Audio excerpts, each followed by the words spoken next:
Right now with capitalism, all of the gains in automation, it goes to the owner class. All you have to do is have everyone be an owner, and now suddenly any gain in automation is a gain for everybody. If you grow just one thing, it may not grow as well as if it grows with another thing. A good example of that is called the Three Sisters method of farming. There is definitely multi apartment buildings or multifamilies that do passive design. $100 million that they gave to Joe Rogan that they would kind of be out if they breach contract. Is that a bigger number, or is 2 billion a bigger number? I don't know, It's Zach. a tough This one, is I a know, really hard and maybe this. comparing numbers is not Jeremy's strong suit. Gotta go kill a Jenny. I still don't think you should kill her. I don't think it's a good idea. It's a ghost, dude.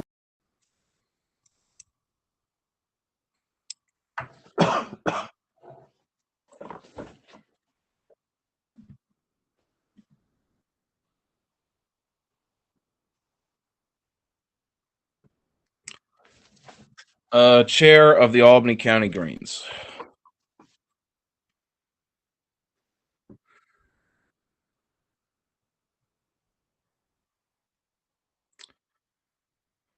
Pretty good. I actually had a my week at work was actual work, so I didn't get to all the Green Party stuff I was going to do at work.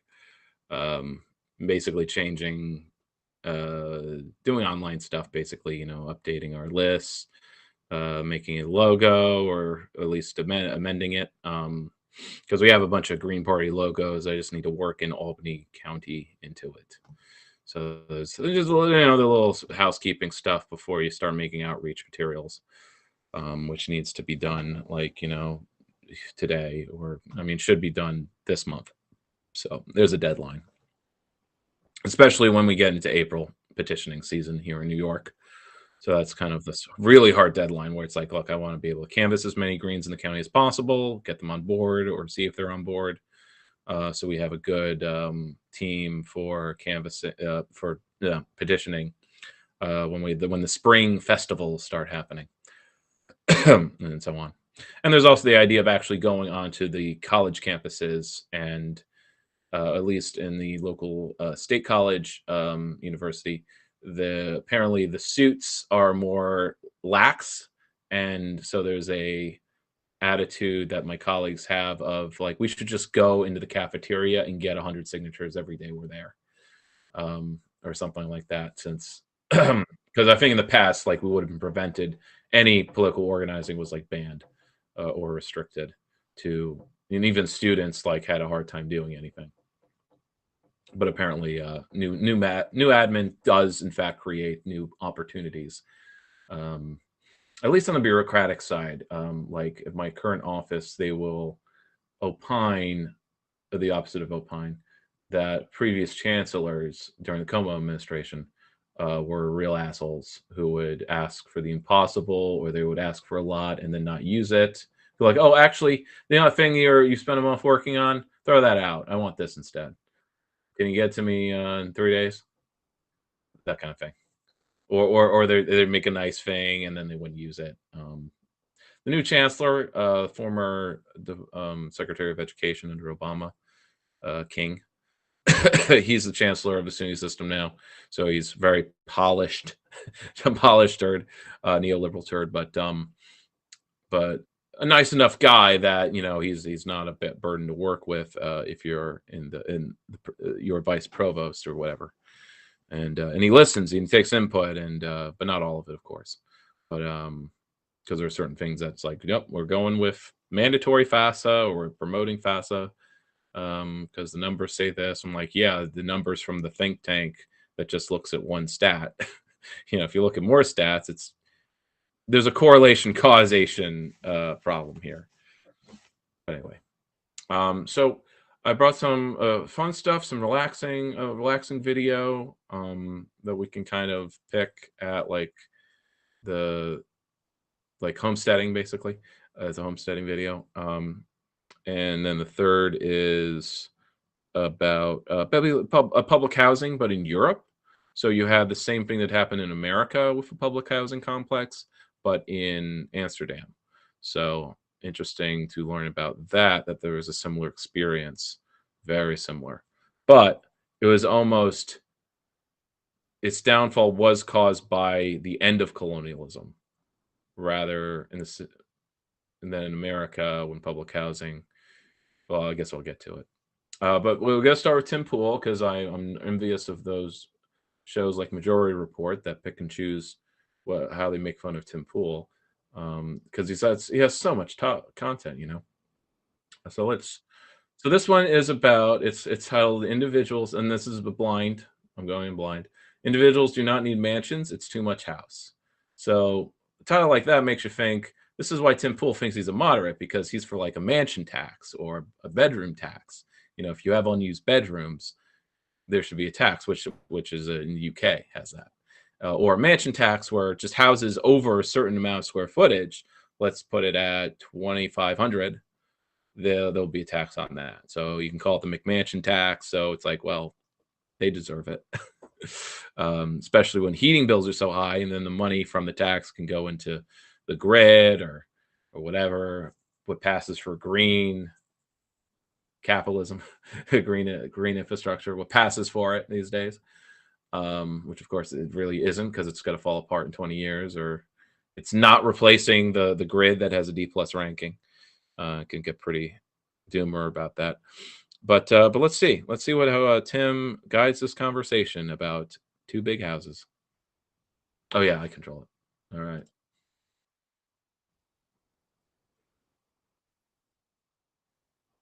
Oh no. Do we have this problem last time? Yeah, that's right. That's why I talked for an hour. That's right. That's why I was skeptical about that. And you can't do a video on your side because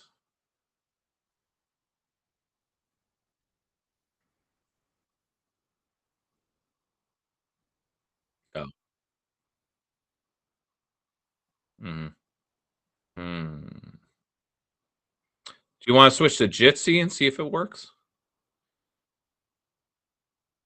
Jitsi, it's basically a web calling service that's open source, so it's through the browser. Okay, I'll give you the link.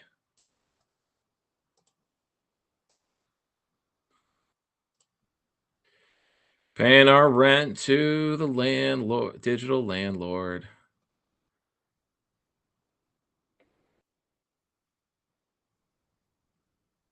Boss makes a dollar, I make a dime. That's why YouTube on company time.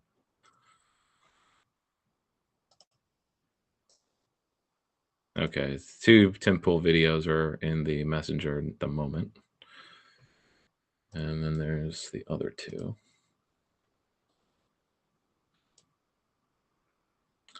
Yeah, so I didn't get do a lot of video searching, but it's sort of more like the interesting stuff is kind of sometimes in text. Otherwise, because you know, as leftists, we don't make digestible 10-minute videos. Like some do, but then they're just like the really basic stuff that like we've covered more or less. And if they do some like interesting idea, it's got to be a half an hour. Like, come on, go do some media studies, get some practice.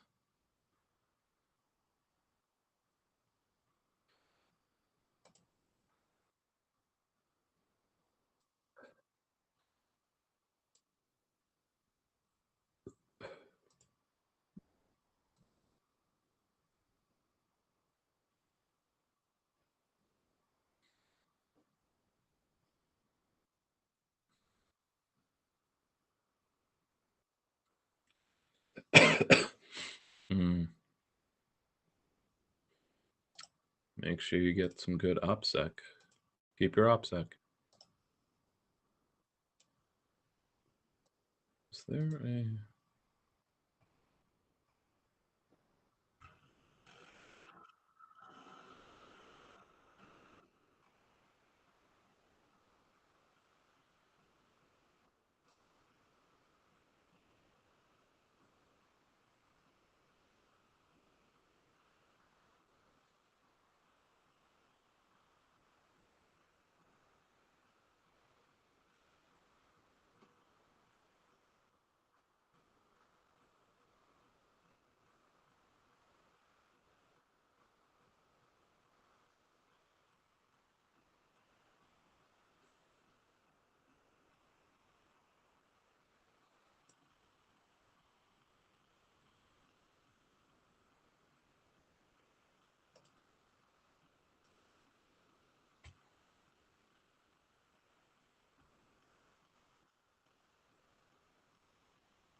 Or maybe I should type this in and search for a video version of this. There's a Reddit thread on Ask Economics. Is OnlyFans Marxist?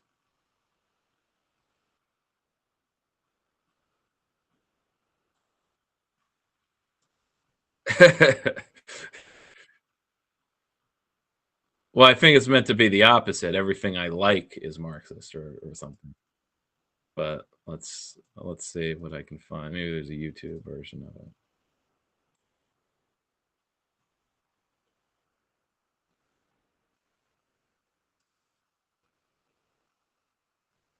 Hmm.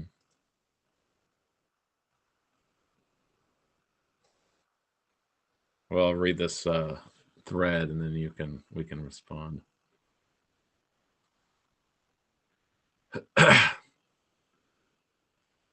A lot of these Reddit heads kind of forget like it's platform communism, not platform. It's like these are Death Stars, not co-op platforms. But it's like, but this could be a platform co-op. Like, yeah, but it wasn't developed as one. It could be, but it isn't, and it's not going to be. So it's like we got to do our own stuff. We can't just make a co-op version of what Capital's doing because that's what Capital's doing. It's where the capital is. You think you got to get capital for something that isn't like a co-op OnlyFans? But you know, anyway, someone on Facebook was saying like he's getting into this question, or he didn't ask it that way, but he said like, what would could OnlyFans exist under communism? And I made a comment where, well, I read a book where an English lady, a novelist, visits the Soviets in 32 and does all the tours. She goes as a tourist. And in all the tour guides, in various times and places, will say, like, there is no longer any prostitution in the Soviet Union. All prostitutes have retired to women's care facilities. Kind of their version of, like, we put them out on the farm upstate. But that's if you're reading it in a sinister way. But it's more like no woman needs to be prostitute anymore because we have a social democracy, you know, social support, that kind of thing. So there's no that we have ended prostitution in the Soviet Union. But of course, you know, the woman's like, I'm skeptical of this. Because I asked to meet some or be taken to one of these facilities and they just like hand wave. It's like, well, that's not where the tour is going. Um,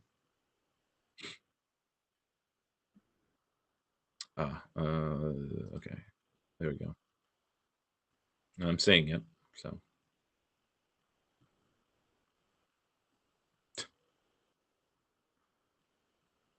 mhm. I need my pool. Oh no, no, this is the disto. We can do this first.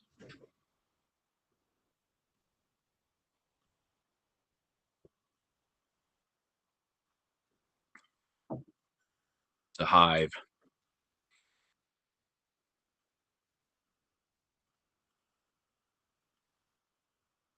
Can you pause it so it buffers? It's really choppy on my end. Not the audio, but the visual is. Yes. Yes.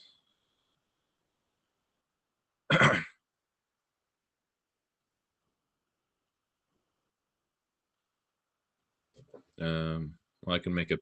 I can make it bigger on my end. I can just go full screen. Interesting. You're a tiny square, and then I'm medium square in the corner. You're also in the left side as well. It's kind of odd. Boop, boop. Oh, you don't see my finger.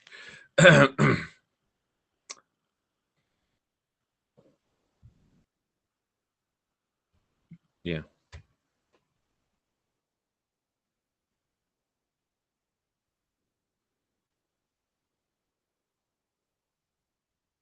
Yeah, it is. It is going. It is skipping, right? Is it skipping for you?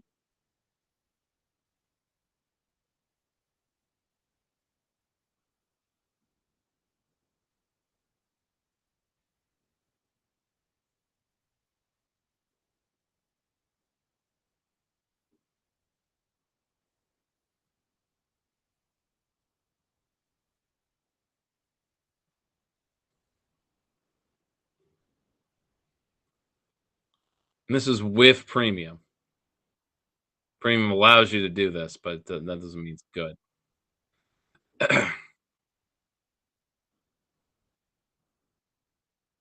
Mhm.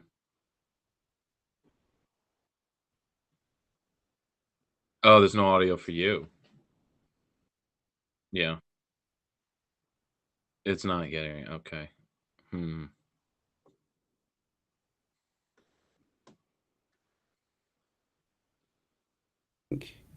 I'll probably have to do Hmm. it that way too. Oh, Is it mine coming through? Yours is, yeah. So, Hilarious. but just yours. Only it's somehow only picking up your microphone. Okay. I don't know. Let's see. Why is... Oh, there we are. That's why. Okay, so how about I just read this Reddit thread Sure. for entertainment? Let's see. Is OnlyFans Marxist? This is from r Ask Economics Reddit from 3 years ago. According to Marxism, capitalism is based on the exploitation of the proletariat by the bourgeoisie. Oh, yes, that's all it is. The workers, who own no means of production, must use the property of others to produce goods and services and to earn their living.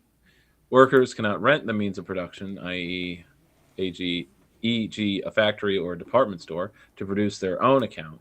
Rather, capitalists hire workers, and the goods or services produced become the property of the capitalist, who then sells them at market. OnlyFans allow the proletariat, i.e., content creators, to rent the means of production, i.e., the OnlyFans website and platform, in order to produce and sell their goods, content, at market. The content creators are not paid salary, and ownership of the intellectual property remains with them. I would have thought that paying monthly subscription to watch Bella Defina half naked is a symptom of peak capitalism, but apparently not. So let's see. I'm just going to read comment by comment. And obviously, it's Reddit, so I think top comments. This one had 197. While, quote, is X Marxism usually earns a response of there is no one definition of Marxism, I feel fairly confident saying that entrepreneurship through a private, non-governmental platform is not Marxism. Also, renting the means of production is very different from owning them. And that's where, like, that definition of Marxism being, like, using, oh, yeah, workers don't rent the means of production. Like, yeah, and they can't own them either. That's the important part. Ownership here, not renting it. Right. The fact that you're renting it means that you don't control over it. It means there's still a landlord. Yeah. So, e.g., OnlyFans can kick you off the platform at their whim. Response 1. There's a video where Richard Wolff, probably the most well-known living Marxist economist at the moment, not really well-known, renowned outside or popular writings, anyway, describes how broadly we can apply the term Marxism and claim all employee-owned cooperatives fit the bill, but then uses that absurdity to narrow down the definition.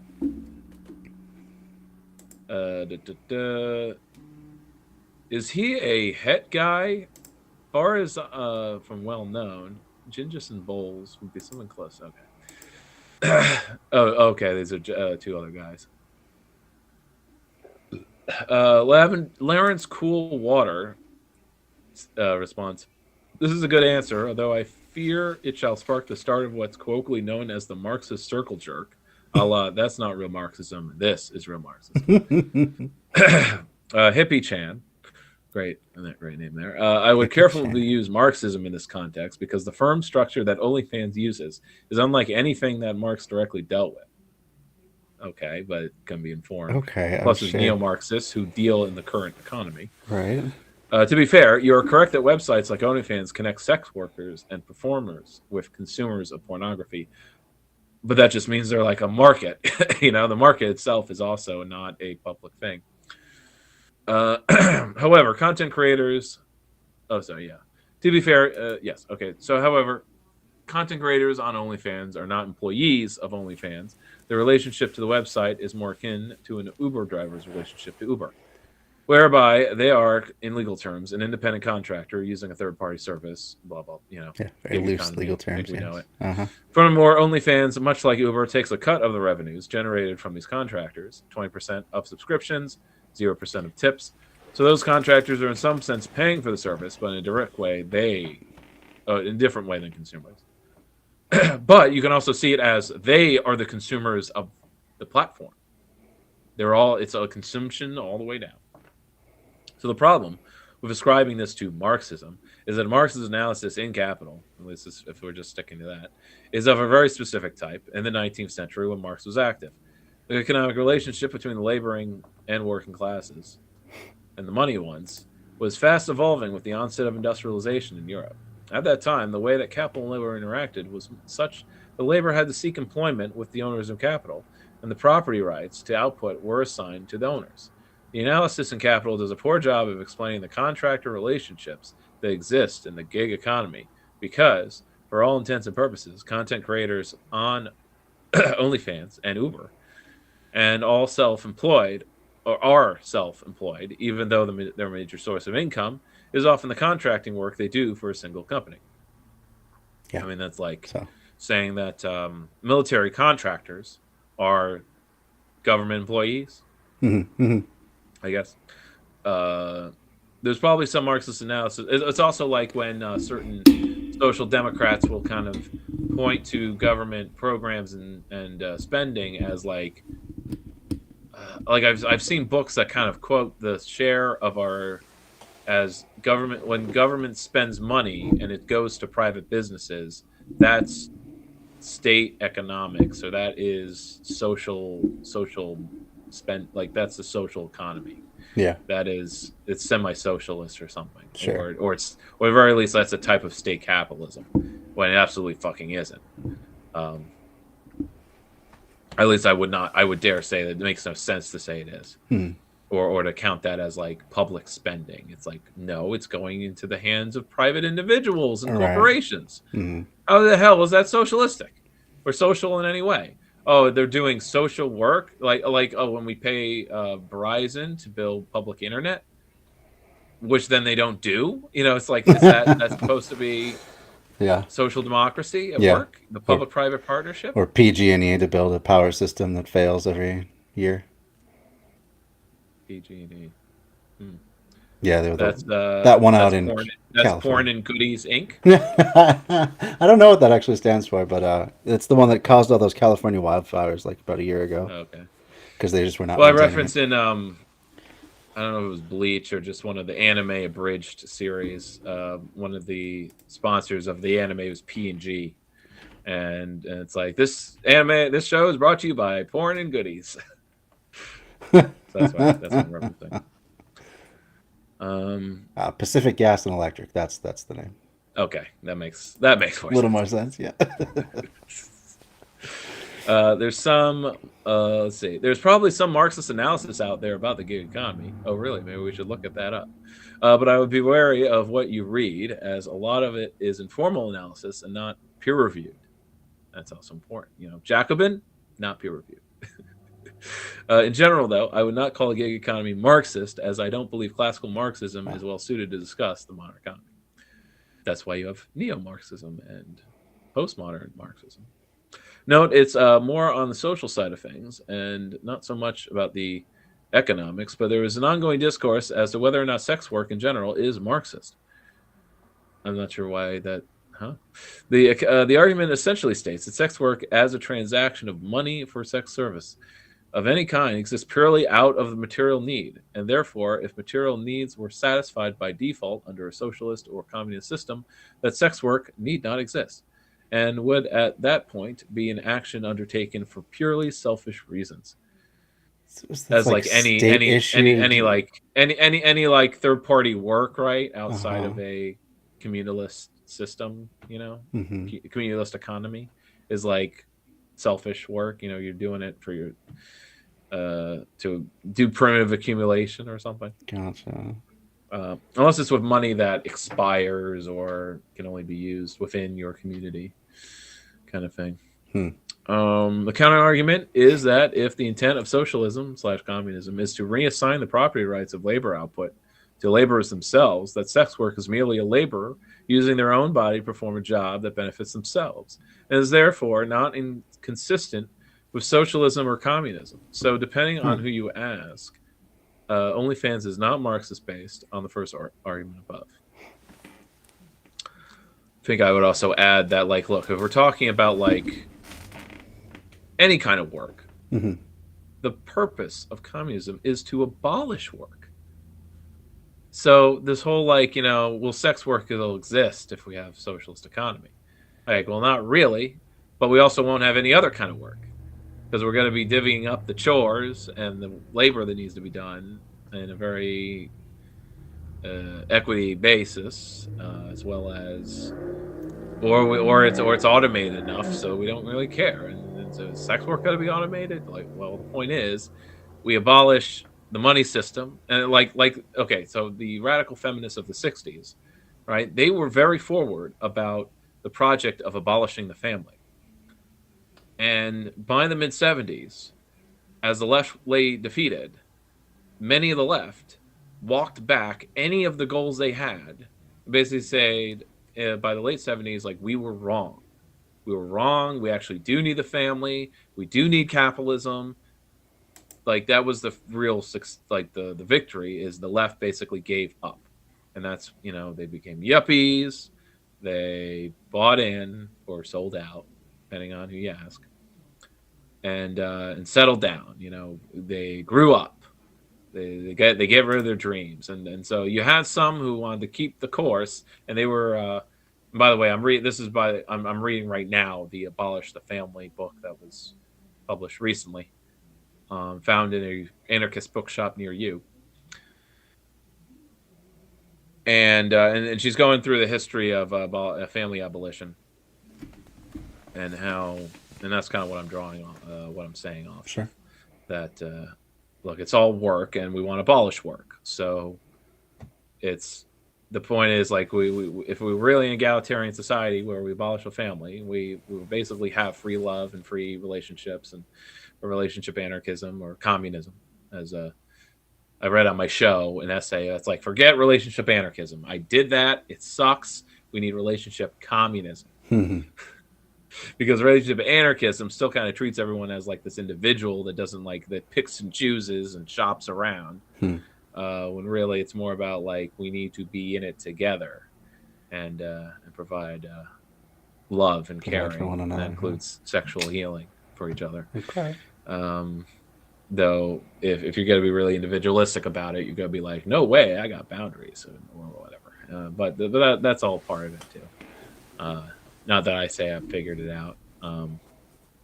If I reread the relationship communism thing, it's like there really isn't a full sketch there. Okay. But, I could re-listen to my show of that episode, and be give it a good try. So, any thoughts so far? Okay. So on the idea of abolishing the family, I find that's one that's very hard for people like normies to comprehend. It's just like a big slap in the face of like, whoa, what are these weird perverts doing, trying to, just have your free love hippie communes and stuff like that. So most people hate their families though. So I think if we relate it to like, we're talking about that forced relationship where like your life is controlled, because it's not just the family as in the man and the woman, it's also the parent and the child. Sure. So like the whole community childcare is a step towards family abolition. Because it's taking, and the whole thing of like, well, we've been doing this regime of it's the family's responsibility to raise the child, and how well is that freaking working out? It's like, no, the family has the reaction is, oh, the family has been destroyed and it's the left's fault. Like, no, it's one of the contradictions of capitalism, that the capital needs the family as the basic social unit, right? But it also destroys it at the same time, right? by making it a site of production and Well, commodification, also just and raise your kids like assets right. that you Well, invest in. and also the promoting the nuclear family above and beyond anything else is Yeah. destruction of the traditional extended family. Yeah, but most people don't like those either. Like, Hmm. it's not a universal or a majoritarian like positive experience of living with having grandma around. Hmm.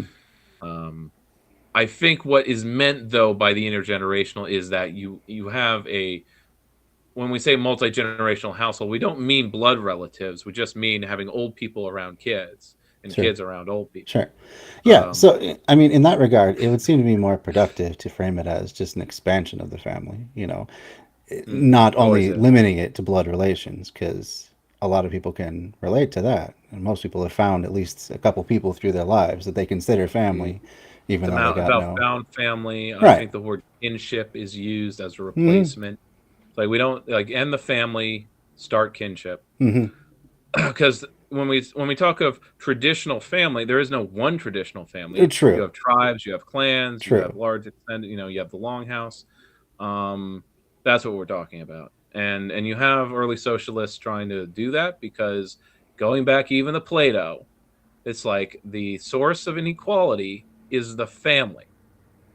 That's the site of capital, like of accumulation, primitive accumulation True. before capitalism, Oh and yeah, because capital accumulation is within right. the patriarchal family. Because how else do you determine who your inheritance goes to Exactly. and who owns what? That you have a boundary to say this is mine. Right.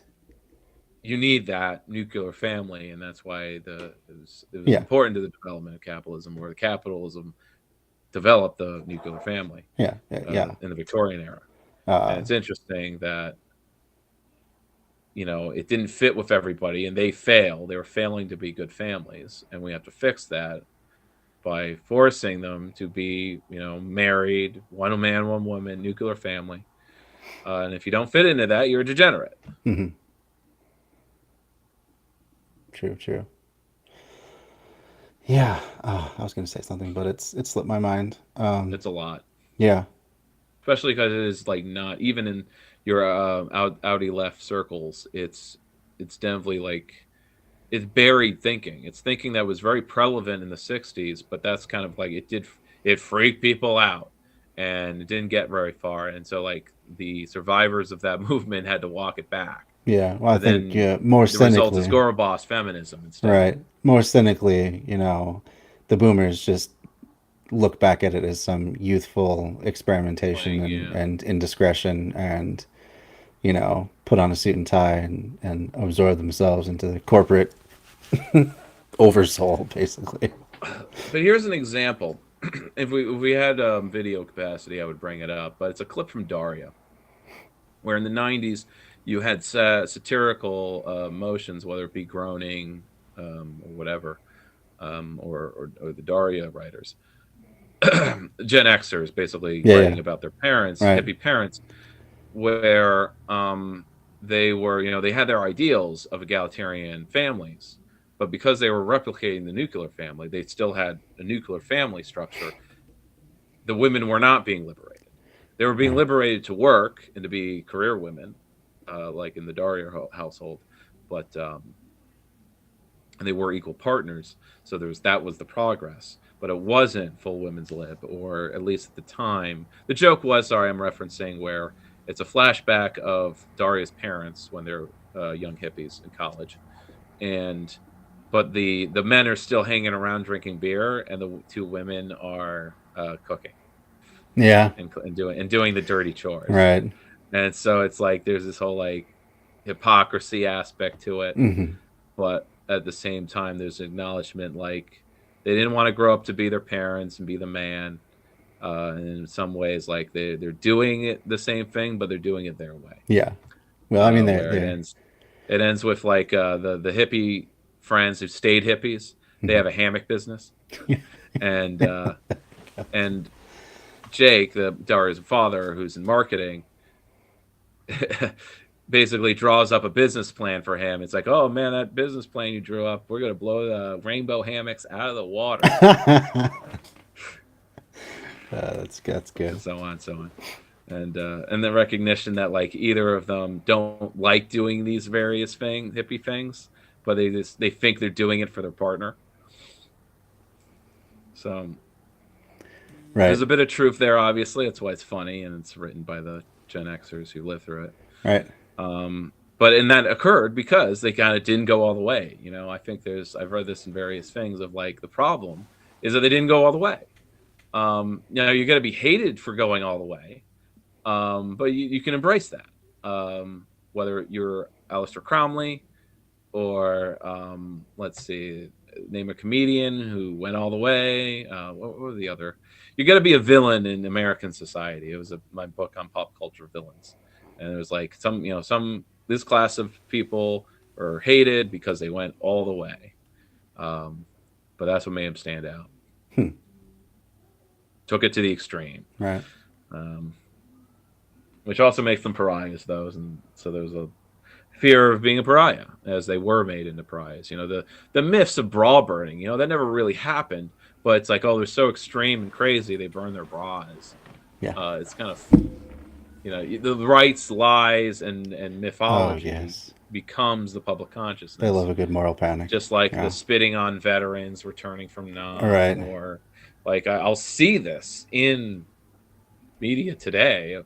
You know, the left kicks vets and hates vets. I'm like, this never happens. It was in your head then, it was in your head now. I mean, it's like how they're claiming that genderqueer is read to, you know, kindergartners at every elementary school, and there's speaking of Tim Pool. Yes. But no, they just make shit up. They put it in an article, so it must be true. It's reporting. Yeah. Let's see, Rob Thorpe. This is still responding to the hippie Chan. Or maybe let's move on. Rob Thorpe. This is the funniest OP question we've had in ages. It brings up two interlinked issues. Firstly, why do people generally work for a capital owner? Secondly, how can things like capitalism, communism, and Marxism be defined? Workers provide labor, capital owners, or capitalists, if you prefer, provide capital. As if capital, they don't generate it, though, they're just holding it. An enterprise of some sort is built. Very often it is the capital owners who provide the direction of that enterprise. That's how it works in the normal firm, such as an S&P 500 firm, where the directors are elected by the shareholders who are capital owners. That seems normal to us, but we should stop and think of why that is. It should be the other way around, and sometimes it is. Small-time rock bands are a good example of that. They often rent their kit and venue to do gigs, but they often manage the gig, rather than the equipment provider running it to the owners of venue doing that. It's also fairly common in farming. Where I lived in England, in Ireland, there are lots of tenant farmers who own relatively little farmland owned by others. The tenant farmer decides what will be grown, how and when. He pays a rent to the owner of the farm. The owner of the farm doesn't do any organization. But that just makes them a rentier. Yeah. The worst kind, actually, because if they were organizing, at least they were doing some kind of labor. Like a owner-occupier landlord who's also the building manager. So it's like they are doing a job. It's just maybe not full-time, but it could be if they have enough properties. I think you can fill a full week with work if the rent from your properties would actually equal a median income. Right. That takes at least like 5 units, and if you're going to maintain 5, then at least. I know a guy who I met him anyway, and he owns 30 or something, and he spends his whole day basically in his truck going from place to place. Things like OnlyFans, Patreon, Substack, Uber, etc., Airbnb are modern examples of these types of relationships to some degree. They can be a bit different, though. For Uber and Lyft, you still have to provide your own car, so that Uber driver is not just providing labor. I wonder if all the cars of all Uber drivers collectively are worth more than Uber. Also, for all of those, the company is acting as an agent, linking customers and suppliers. What is interesting, though, is that these types of arrangement are still relatively rare. Most people work for capital owners. Why is that? It could be because the transaction costs of doing it are way lower that way. I mean, it's the usual like opportunity cost thing, right? They're taking the risk. They're providing these the means, and we don't have to worry about that. You know, if we become small business owners, suddenly that's all on our shoulders, and you're almost expected to work in the hole for a year or two. Oh, absolutely. Yeah, and mostly longer. What convinced me to stop Lyft and Uber was someone crashed into me as I was on the highway, and that meant that I was out of work until I got my car fixed. So I was like, I cannot take this risk. Yeah. What is interesting, though, is that these types of arrangement are still relatively rare. Most people work for capital owners. Why is that?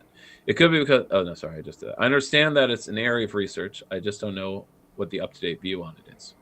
You kind of need to be reading the latest academic literature to really get a sense of that. Because that's what's peer-reviewed, and that's what's good info, in a way. This brings me to the second issue. How do we define capitalism? And so on. Talked about that in the problems of defining blah blah blah. So let's go with let's see if there are shorter, quicker ones. KRM says it's common for users on internet platforms to retain the copyrights to their content. There's nothing socialist about this.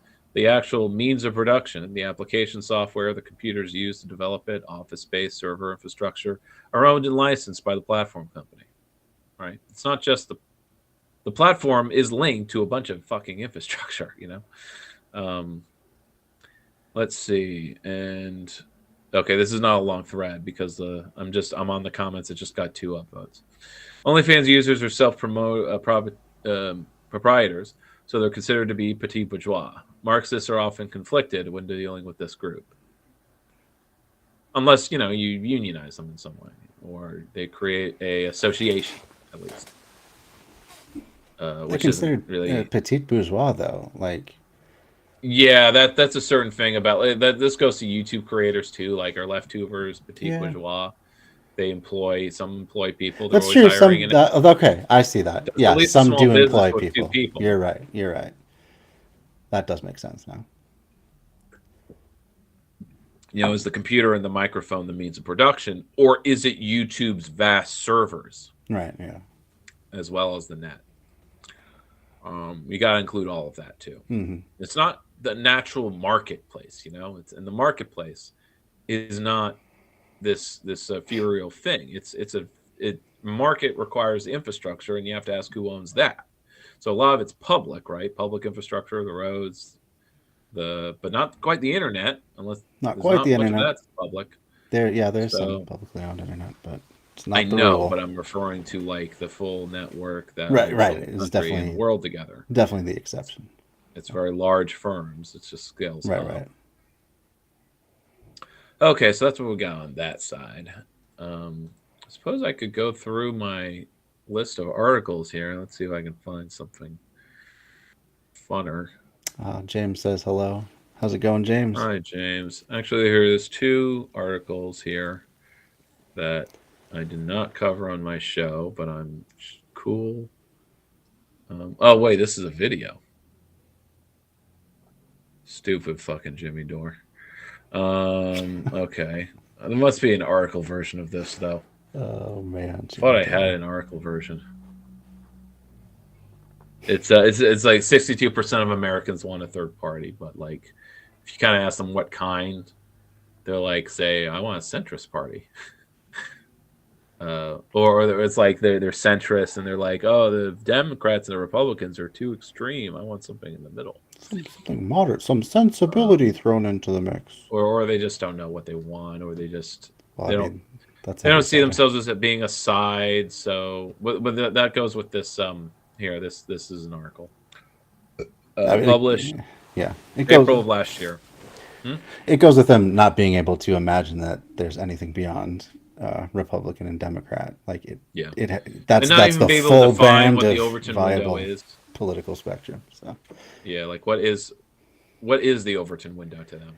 Yeah, right. Like, do they even know the boundaries of that? Like what they think is acceptable? Mm-hmm. and it's sort of like I'll know it when I see it.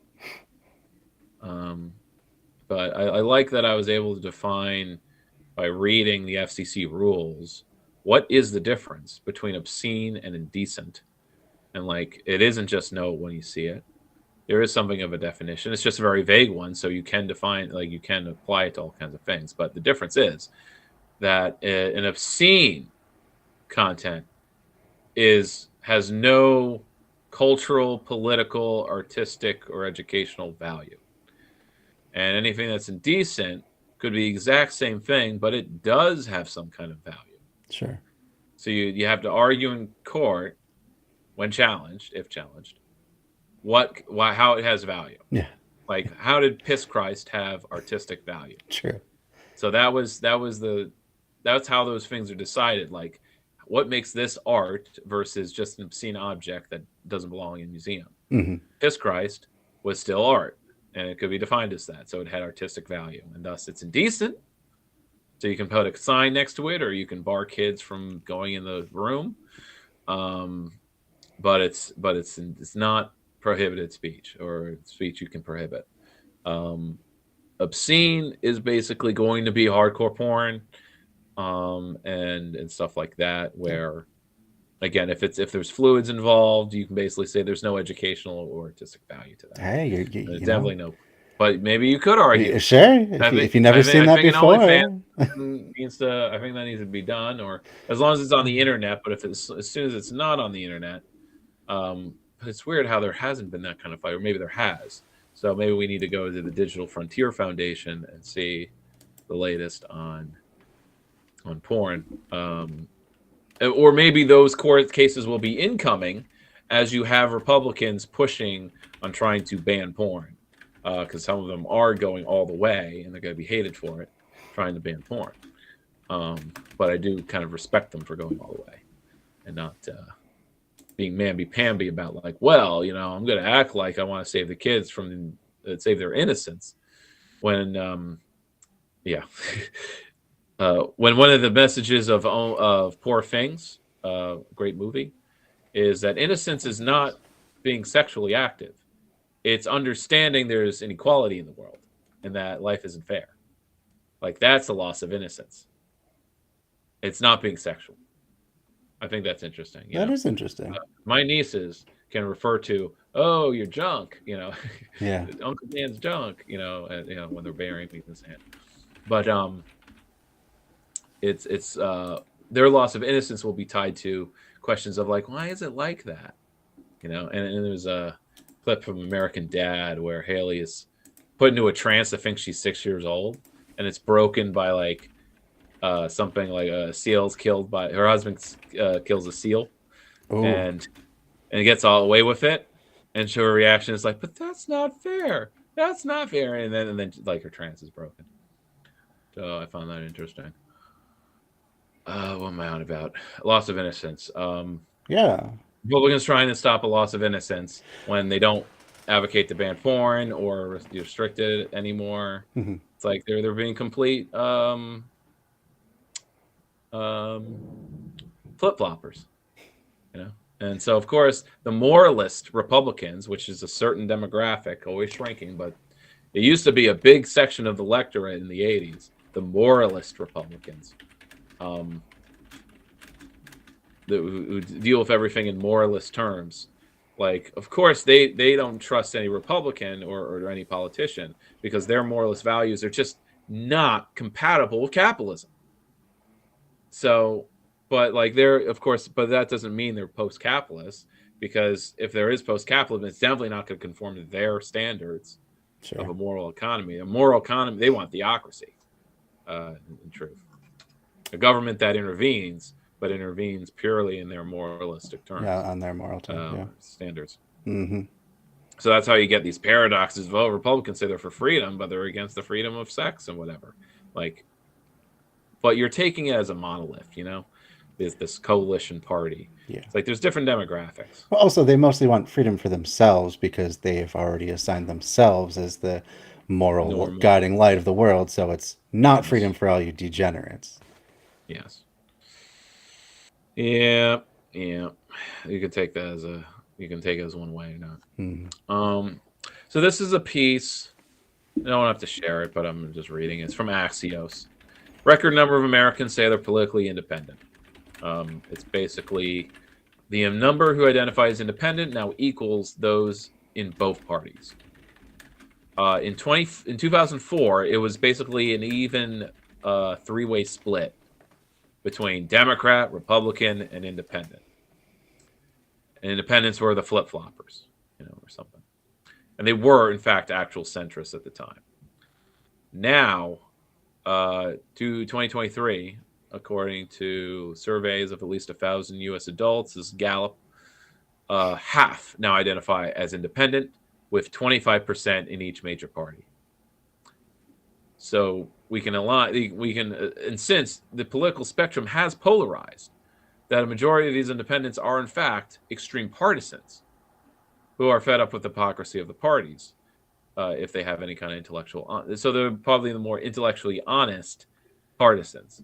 And those that aren't intellectually honest, they're still duopoly partisans.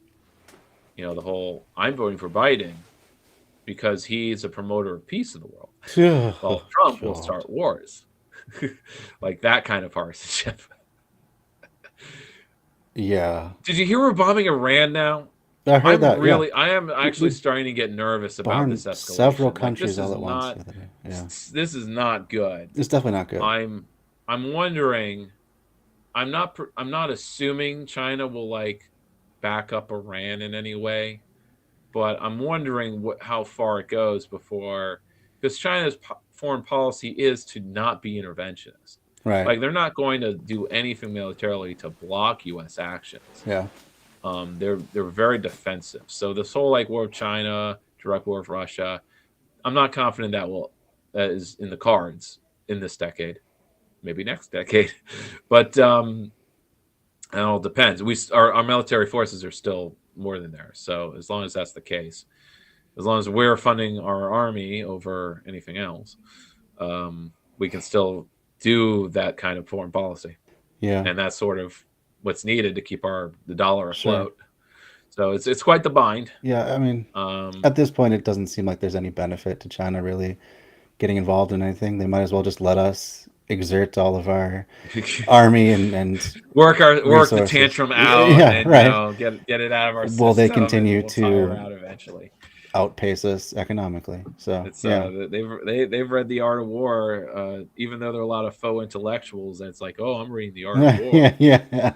No, you haven't. You just put it on. If you have, then you wouldn't be talking the way you do about electoral politics or whatever, because you still talking like a Linskyite or something. Or failed leftist, the 70s leftist. Yeah. So let's see. We spent our days captivated by people with the most power and the biggest mouths, but it turns out a rising number of Americans want something else: political independence. And this tracks with rising rates of education. Driving the news, Gallup polling last month found that a record 49% of Americans see themselves as politically independent.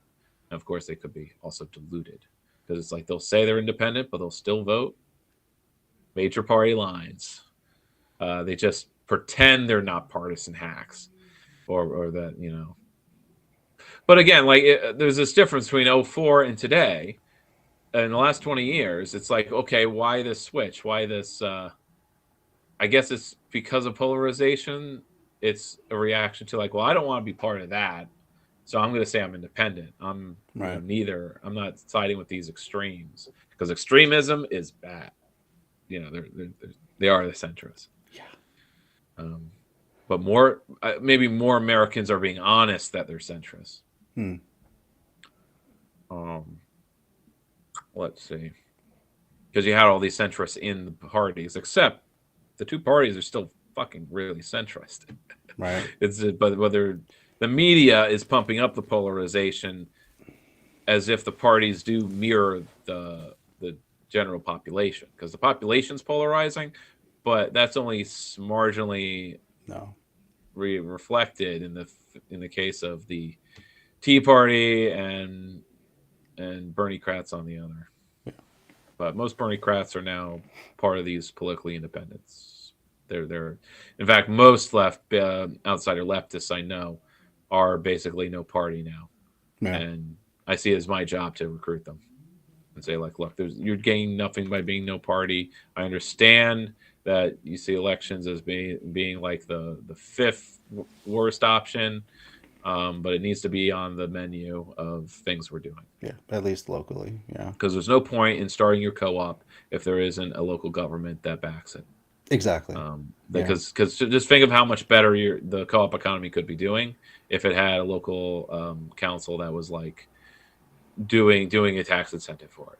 Absolutely. Or changing the law. It's like this is necessary. It's not something you can skip. Shifting all the tax breaks they usually when give anarchists like refuse to acknowledge the state, it's to their detriment. Yeah. You can't just work a way around it. So why this matters? This trend means rising future challenges to the might and money of the two traditional parties, and helps explain how volatile and evenly split our politics are. There's no sign either will ebb anytime soon. What's happening? Gallup analysis, Jeff Jones says a big reason for this change is driven by younger generations. It was never unusual for younger adults to have higher percentages of independence than older adults. What is unusual is that Gen X and millennials get older, they are staying independent rather than picking a party as older generations tended to do. That's because they actually provided something. Right. Yeah. At least somewhat, even if it's a fake future. Oh, absolutely. Millennials just got to 50% home ownership last year. Let's throw a party. Yeah. No, I'm just saying, like our parents' generations. I'll tell you one thing. We're doing a lot better materially than we are. I finally have friends who throw house parties and invite, various circles of friends that they have. So I'm able to meet new people or reacquaint myself with other people. I don't have to meet people in an activist or other kind of setting, a music scene, let's say, which is just, a mess as far as socializing goes for me. And of course it's the people I know who own houses. They own their house. Mm-hmm. So yeah, can't wait. Jones also points to a mega trend: the disillusionment with the political system, U.S. institutions, and the two parties, which are seen as ineffectual, too political, and too extreme. This is like how our politics are too political. Fun fact: every election since 2004, except 2012, has seen the White House, Senate, or House flip control. Antsy, unsatisfied independent voters are the reason. Yeah. Just oscillate back and forth. Oh, you didn't do it for me. Because no one knows what they really want, and the system is not giving any real effective choice. So it's like, I don't care. Yeah, just choose the other guy. Or I care when it's abortion on the line, even though it's like not going to be solved by voting for Dems. Anyway, that's what I got. Let's see. I've got tons of stories that are streaming that are all building related. Okay. Here's I think this must be a different John Lewis, but John Lewis to repurpose car park to create 10,000 homes. So the site is Dzine. I saved this from July of 2021. Okay, John Lewis is a department store in the UK. Totally different than when I hear John Lewis, I think aging black representative. Yeah. UK department store John Lewis has revealed his plans to become a residential landlord by converting its, in department stores, they're not doing so great, right? No. So, but they got lots of space if they own it, not renting from a mall. Converting its own shop car parks into rental housing across the UK. This is great. Less parking, more housing. Over the next decade, approximately 10,000 John Lewis homes will be built on sites that will also include plots above the retailer's Waitrose supermarkets and next to its distribution centers. The employee-owned company, so that's probably why they're making this move, their employee-owned company said that, of course, that could just mean the stocks are owned by employees, but yeah, there's different versions. Different versions. Yeah. Said the plans draw on its social purpose and are an effort to help address Britain's housing shortage. It is also hoped to revive its fortunes following the impact of the COVID pandemic on UK high streets and growing competition from its online rivals. As a business driven by social purpose, we have big ambitions for moving into property retail to address the national housing shortage and support local communities. Now, I personally also see this as like it's the only sure way you can make money or have stability is to go into real estate or the fire sector, as it's part of. It will also provide, and of course, since most lefty progressivism will skirt around the fire sector, like not take it on or fight it directly. That's why they always lose. It's like the fire sector is always kind of behind whatever you're fighting. And so you're always kind of picking at the problem because you're fighting the tentacles of the squid and not the squid. Right. Of the vampire squid. It's like you're on the ship and you're fighting the tentacles of the kraken. Right. Really another one comes up. And coming up. Yeah. It will also provide a stable, long-term income for the partnership, new employment opportunities for our partners, and plays to our strength as a trusted brand known for strong service. So far, John Lewis has identified space for 7,000 of the 10,000 rental homes across its existing property portfolio. Kind of sounds like they're already built, though. It's like, but are they turning parking garages into apartment buildings? Because that's big money to do that. However, the company said that some homes will also be built on new sites, with the retailer preparing to submit a number of planning applications in early 2022. Details of the architect that John Lewis will collaborate with on the housing have not been revealed. The company previously collaborated with London firm Acme on a shopping center in Leeds. The first John Lewis homes are planned for Southeast England and will range from studio flats to 4-bedroom houses. That's important. However, the company is confident there will be opportunities for homes to be built across the country due to the extent of the housing crisis, which is seeing property prices skyrocket nationwide. UK Housing Secretary Roby Ch recently blamed a, quote, lengthy and absurdly complex planning process for high housing costs in England, as he revealed a new planning system that will automatically grant new housing planning permission in England. It's just like, oh, you want to build X? Okay. However, this is widely disputed by architects such as Charles Holland, who said, this is an absolute bollocks. Planning regulations are absolutely not the reason for the housing crisis. Yeah, of course not. I'm glad architects can be honest sometimes. Uh-huh. John Lewis furniture will be available for hire. Future residents of the John Lewis home will be able to use their own furnishings or hire furniture from the retailer as a part of their rent. Well, like pay to own furniture? This follows John Lewis. I mean, they are a department store, so I guess it makes sense. I guess it would be like discounted. Maybe it's a mass buying. Yeah, it's like a built-in consumer base, which that's plain economics 101. Mm-hmm. And I always find it interesting how you have planners, and the radical planning YouTube channel goes into this here and there. But it's like planning. It's like if you think you can plan urbanism or a city, mm-hmm. why is it such a leap to think you can't plan the economy? Right. Like, why aren't more planners, city or otherwise, socialists? And before 1950, a lot of them were likely. The Cold War probably put a kibosh on, That very well maybe. Plan the city in a way that like acts like planning the economy. Right. But really, you're just kind of the compromise / the constraints of mid-century capitalism and today is that you're merely simply deciding what the capitalists are going. You have some effect on what capital can do and where it can go, but they call the shots at the end of the day, or they'll put pressure to deregulate. Let's see a little more.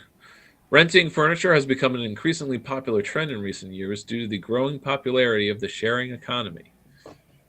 It's not what's meant. That's not what sharing economy should mean. It should mean sharing a yard, sharing a couch, not renting a fucking couch. No money exchanged. Yeah, that's the okay. When we say library fucking sharing part of it. Yeah, that's not fucking renting. No, landlords are not part of the sharing economy. But they made it that. They basically said we're gonna rent en masse, and we're gonna call it sharing economy. That's ridiculous. I mean, it's great PR. I'm at the end of this, so I'm gonna relate. I'm gonna segue to. I'm watching. Did I talk about this last week? I probably did. I'm watching South Park. Gotcha. Like I'm catching up because I stopped watching it in 2011 or 2012, whatever. And that leaves like 10 more seasons that I just didn't watch. It grew out of it, didn't want to pay attention anymore, and its promos on Comedy Central were not helpful because it just made the writers Matt and Trey just look like assholes who weren't changing with the times. But watching seasons, between 2012 2016, not there yet, but I'm getting there.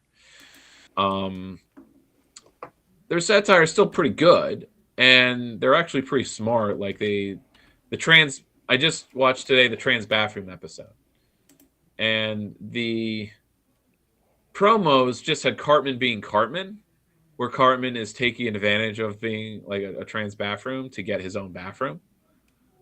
And of course, this makes them look transphobic or anti-trans bathrooms, but that's not really their position in the satire is that it shouldn't really matter. I think the conclusion in the episode is people can just use the bathroom they want to use. It's not about having a special bathroom because that they're taking the position as libertarians, I guess, radical centrists, that singling people out for their own bathrooms is just more just as alienating. Or it's like it's a way of excluding, like, we don't want you using our bathroom, you're not really a woman, so you should have your own bathroom. That was just as alienating as it's only now that it's only benefiting like someone like Cartman, who's like, but that's just the vehicle they use, because that's their formula. I get it. And a number of episodes like that, where the satire is kind of okay, and other times, of course, it's very stale, but maybe it's just ages like milk because it's very in the moment. Mm-hmm. But that's what's kind of interesting about going back to things in a decade ago and kind of looking at what was the satire then, how were people making jokes about things like the Zimmerman trial, and the episode called World War Zimmerman, which is their formula of taking news of the day and some pop culture thing that's stupid and then smashing that together. So you have Cartman having dreams about like black riots, but it's in the form of zombie apocalypse a la World War Z with Brad Pitt, where Cartman is Brad Pitt. And of course. And I totally forgot that there was all this fear in liberals that with the Zimmerman trial being what it was, knowing what the verdict would be, that there's all this injustice and the liberals just do not know what to do about it, or they can't do anything about it. So they're just resigned or anxious about the black backlash to it, expecting riots. But there weren't, because at that point in time, the reaction was depression and low morale. But it was a result of the Zimmerman trial that created the tweet Black Lives Matter as a hashtag. That's when it started. It wasn't a national thing, but that's when it started. And then you had Michael Brown being shot down. Mm-hmm. And more of these incidents getting national attention because it's on video or it's very blatant what's happening. And they're getting off, and 2020 was when, okay, now we're at a riot and they're not going to get away with it because we didn't riot before and they because they got away with it and we didn't riot. And the liberals actually saw it as like a sign that things could continue because they were so afraid of black riots. Like that was the thing they were afraid of. And I forgot about that. But like, as far as like NPR and other like things were concerned, like that's what they were worried about. or it was expected. Maybe that was just on Facebook, social media. So to see that expressed in South Park, it's a good time capsule to kind of review the zeitgeist in each kind of month. And so I'm kind of enjoying it in a morbid sense, as opposed to like, scroll down memory lane. Some of it's very stupid, but it gets a chuckle of me sometimes, like it should. Okay. Count the number of times it's an actual shit Pope joke, something like that. The one where one season ends with an episode that's like, and again they do downer endings sometimes. Mhm. And I just got to the season where they finally stop resetting things, where they realize like people don't like our show anymore because we keep resetting things. Like we're competing with streaming things where the show continues. Like Right. Yeah. the sitcom's dead. Right. And the thing that we were satirizing by taking to the extreme, like we're going to kill a character every episode, and it comes back. Yeah. and it's going to reset. And Yeah. isn't that biting satire? Like that's now 15 years old. Like that's old news. we can't, like, how did you think Reference you point could? doesn't How work. long do you think you could keep doing that? Now, obviously, I think at some point, 2008 or something, they stopped killing Kenny every episode. Right. But they kept repeating where like something would happen and it was reset. They kept resetting. Finally, they didn't reset, and it's with the episode called Washington Redskins, where the boys quit school. You don't see them quitting school, but you basically imagine that they basically told everyone to fuck themselves, and they and you learn later that Butter set the gym on fire. But it was almost like they decided to do this after the fact because they didn't include it. But maybe that's the punchline, and that's why it's effective. But the first episode of the season is they're doing a startup, and the point of creating a startup is so you don't have to work. So they do a startup on Kickstarter, and all they need is a name, and start raising money by being honest, by saying we're not going to do anything, and we're going to tell everyone to go fuck themselves. And they're trying to come up with names that are really bad but not taken. Furry balls menacingly put on the table was not taken. But it doesn't roll off the tongue. No. So Carmen rushes in and says, like, guys, I got the perfect name. The Washington Redskins just lost their copyright in a court case because it was the year that was happening. Uh-huh. And it's like, it's perfect. We'll use that.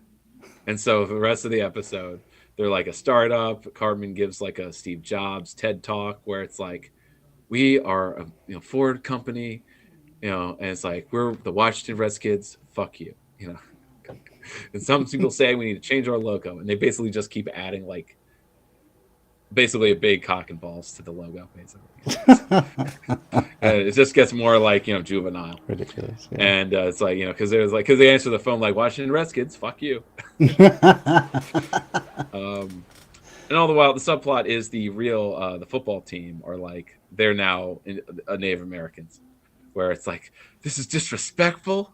This isn't like they're making us look bad, So and they keep harping on this, which I don't remember at all as being part of the zeitgeist. But like, did ISIS have a Kickstarter, or did they like fundraise using a crowdsourcing site? Jeez. I think they must have.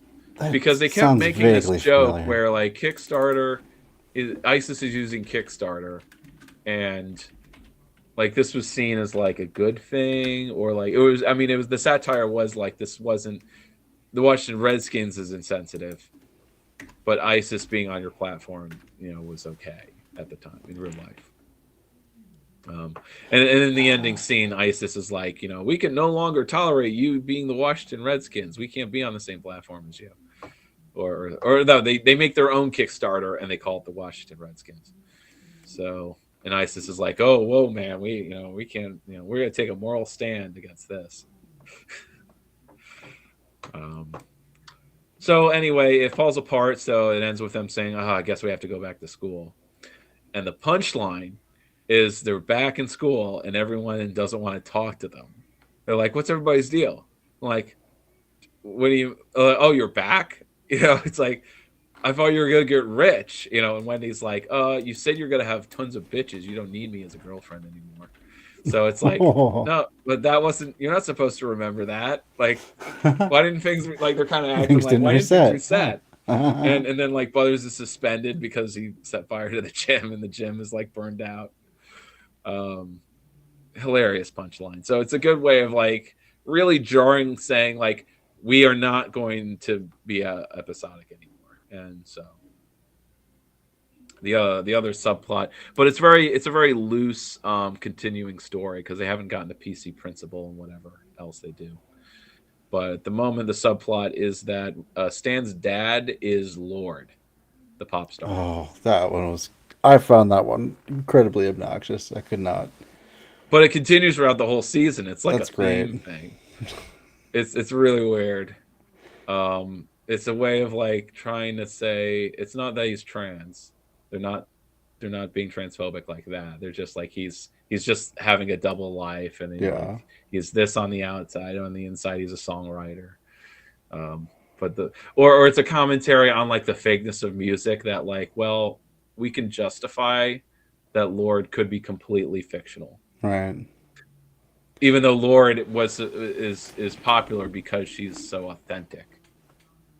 And I guess that's like the joke is they're proposing in a joke, in a sarcastic way, that no, actually it's a 45-year-old man, geologist, who's auto-tuning and using all the software to like yeah, I mean, it's kind of like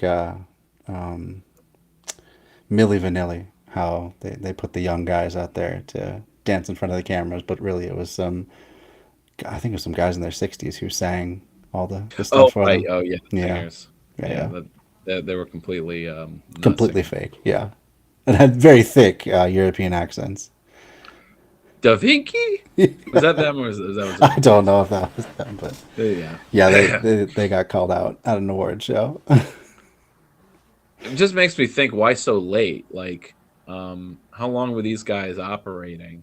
And it's like, well, it seems like they've probably done pretty well for themselves. Yeah. Like, they seem to have a 20-year career at this point. Like Billy Manilli, I think 80s. Yeah. And it was in the late aughts.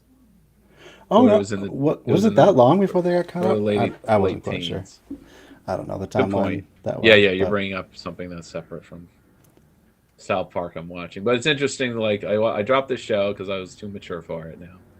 And it's like, well, maybe not. I just didn't give it a chance anymore because I was kind of frustrated with their Occupy episode. Because, again, there were 2 seasons that are just rocky. Like, they lost. They were just too stuck in their formula. Wasn't, like, they weren't doing a good job. And I think they're trying to be better. So it's interesting to see that transition in the season to season. Even if it's still obnoxious, but of course it is. That's the point. That's the humor. Like Rick and Morty, you think that's not obnoxious? Yeah, it's all obnoxious. Very obnoxious. I'm actually hating how obnoxious it is. Yeah. I'm really slow to watch more Rick and Morty, so I'm watching like an episode a month or something. Yeah, I kind of fell off on that show. It's you're not missing anything. I think there's like one good, interesting idea that needed to be handled by a different show. I think it needs to be handled by millennials instead of Gen Xers or something. Yeah, that's probably true. But it's interesting. It's like we grow up on the media of the last generation, or the last generation is making the media for the next one. So, millennials making media for other millennials. What does that look like? Is that close enough? Adventure Time? No, not Adventure Time. Regular show. I think Adventure Time too. I'm pretty sure. Regular show. Yeah. I think these are still, or they're late millennials maybe, but or late Gen Xers. What's 5 years? Right. By the way, James is begging for attention in the chat. He's mad that you can't see what he's writing. So what's he writing?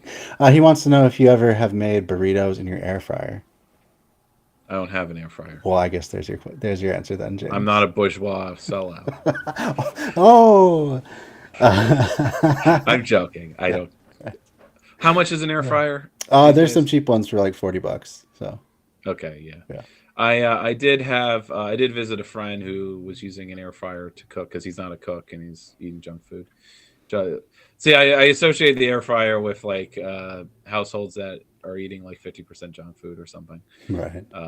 Because it is the best, fastest way of warming, of heating up frozen Heating up food. stuff and not having it soggy like a microwave. So if I'm not Yeah. eating frozen food, like that's what I'm associating air fryers with. It's the best way of heating up frozen food. Yeah.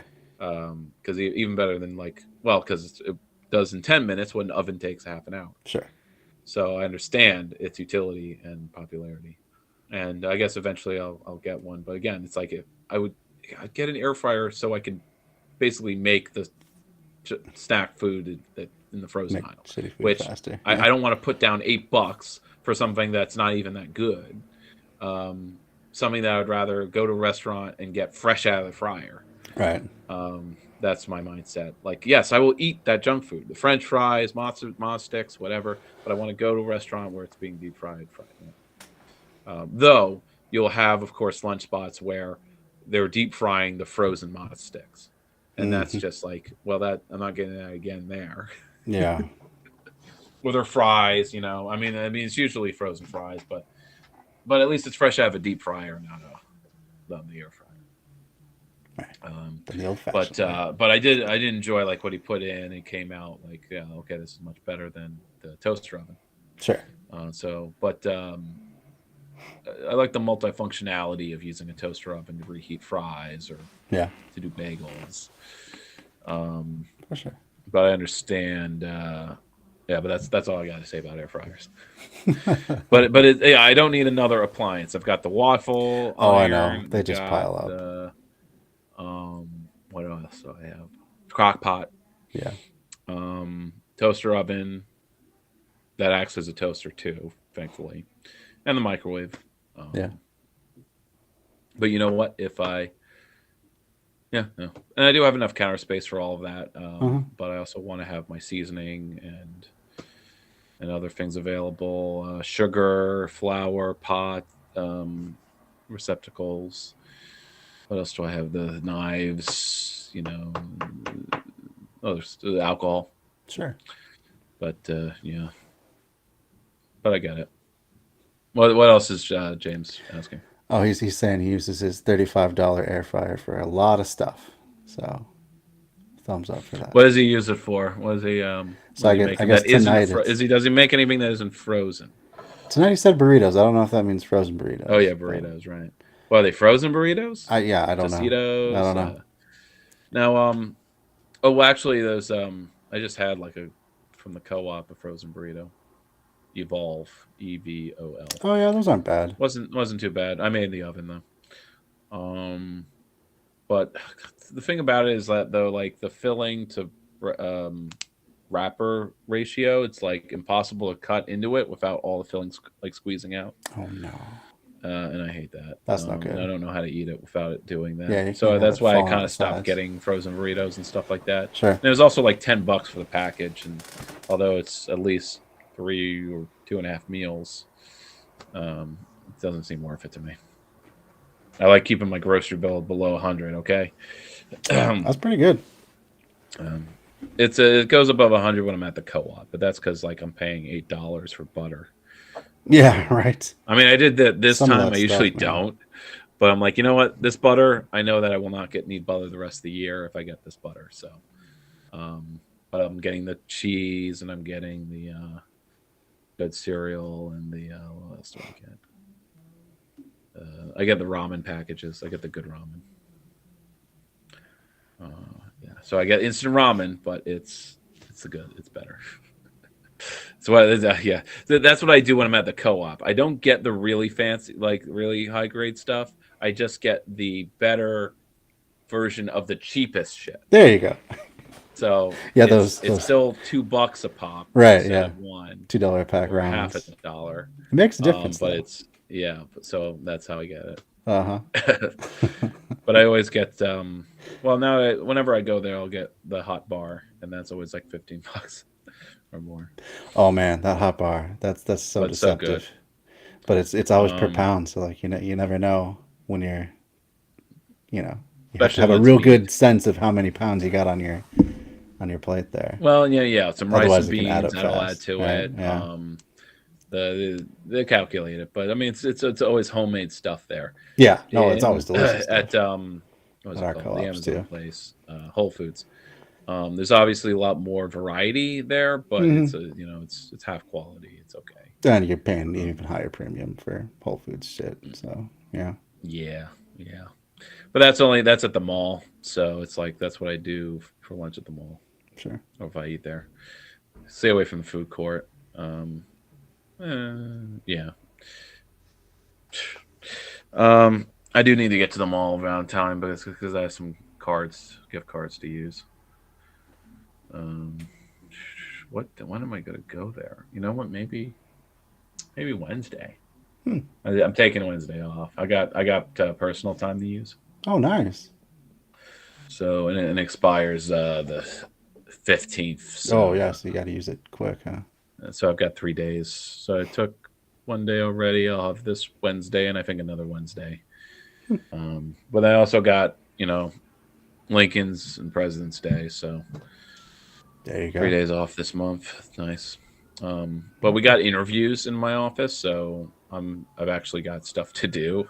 I was helping plan and review the communications and printing, and I'm actually sitting on the office side of it. So for the first time, I'm on the side of the table asking the interview questions. I've done it Wow. once before It's in my exciting. union capacity. I did this once. Sure.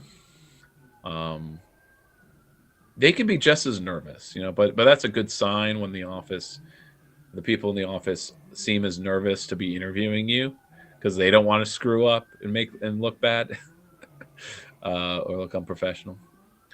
And there's also rules to follow, and they're afraid of breaking them. Yeah, for sure.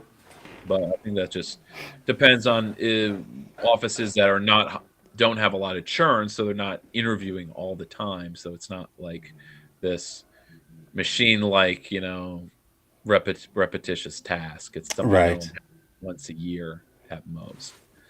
Because the last time they were interviewing, it was to hire me. So get Cool. that constant. Let's see. I'm gonna delete this bookmark to Jimmy Dore. I don't. Cool. It must have been the last time I saved something of his. Um, yeah, and that also cuts to like channels like Black Revolutionary Blackout Media, Hmm. all these other basically door or orbiters, like they're in the door sphere, and Yeah, that's what they unfortunate all to have in see because common is they because they'll say like, "Oh, we don't agree with Dora on everything." They're not like in lockstep. Like, yeah, but it's you're just true. as bad faith with every other actor as him Mm. when it comes down to it. Like, and then you kind of act like, "Oh, well, to be fair, like whether it's interviewing Williamson or some other, it's like they gotta spin it so that they're not the people who are assholes." Right. It's like they cannot admit when they're like doing like, I mean, they can, but never completely. Like, can a little bit be on me? The blame, sure, but they were also like out of line. Like, look, if I was Marion Williamson, like in the same way, like maybe it's you. If every guest is eventually like not as left as you or some faker, Yeah. because they're not agreeing with you when you basically are no longer interview them, but like argue and then go like, "Whoa, we're just trying to have a conversation here." I'm like, "Yeah, but you're badgering your interview subject, basically saying like, look, we got an audience and they think this, and why aren't you acting like, well, there's a case to be made." Like, okay, you're not being good faith. Um, and they act like they're doing okay and Yeah. they're doing politics or something, and I don't believe it for a second. Yeah. That's disappointing. Yeah, they seem to have that same just kind of contrarian streak that a lot of people Yeah. like Dor have, But which some are like, well, unfortunate to we're see. ultra contrarian. We're real revolutionary leftists. Yeah. Except you never actually talk to socialists or Hmm. about how to do socialism. You just talk about how to be anti-imperialist or have the right foreign policy or whatever. You just focus on that, or Yeah. like the Revolutionary Blackout. I wanted to share I saved it like a year ago. It was a year ago. I wanted to go over them interviewing Hawkins, because that was basically when I decided that I don't trust these guys. These guys are bad faith assholes. Not acting in good faith. Because yeah. there'll be 10 minutes of like, oh, we're totally on the same page and this is good. You know, you're such a good socialist and you're such a leader. And then they'll just do a turn, like literally turn the key of like, okay, now let's move on to this side issue. Particularly like, you know, I'm going to blow this one thing out of proportion. Let's say it's your stance on Ukraine. With Williamson, it's Israel. And we're going to make this like the thing where like you're a non-starter with us. And I'm going to be a hostile interviewer now. And not move on from it. And that's usually the thing where the interview subject is like they get counter hostile or just like I don't want to be on here anymore talking to you, because they'll keep harping on, like they'll give their answer, they'll give why they have the stance, and then they will argue. They will continue to go, yeah, but don't you see that you're being, you know, anti-imperial, like you're being imperialist? But isn't that the NATO? Like they'll phrase like a question, like I'm just asking questions here. Isn't that the NATO position, the U.S. empire's position? And they'll take way too long to like ask the question because they got to put in all this preface. Like they have to re-explain what American imperialism is. Yeah. To fucking Howie Hawkins or Marianne Williamson. Yeah. Have obviously articulated in any speech. Right. I'm got like, a good grip on the God, issues. how lame are these guys? And you know, it comes off as they just want to hear themselves talk. Yeah. That's too bad. And so like it was an hour with Door, and they were wrapping up their third-party summit, where they just kind of circle jerked, where they didn't really talk about doing third-party politics. Actually, they just talked about like what stances this third party would have or the platform. And I'm like, fuck you. Everyone's done that work already. You're 5 steps behind, but you just can't commit, I guess, to joining a group where people have already done the work. Yeah, like because you feel like you wouldn't have a say.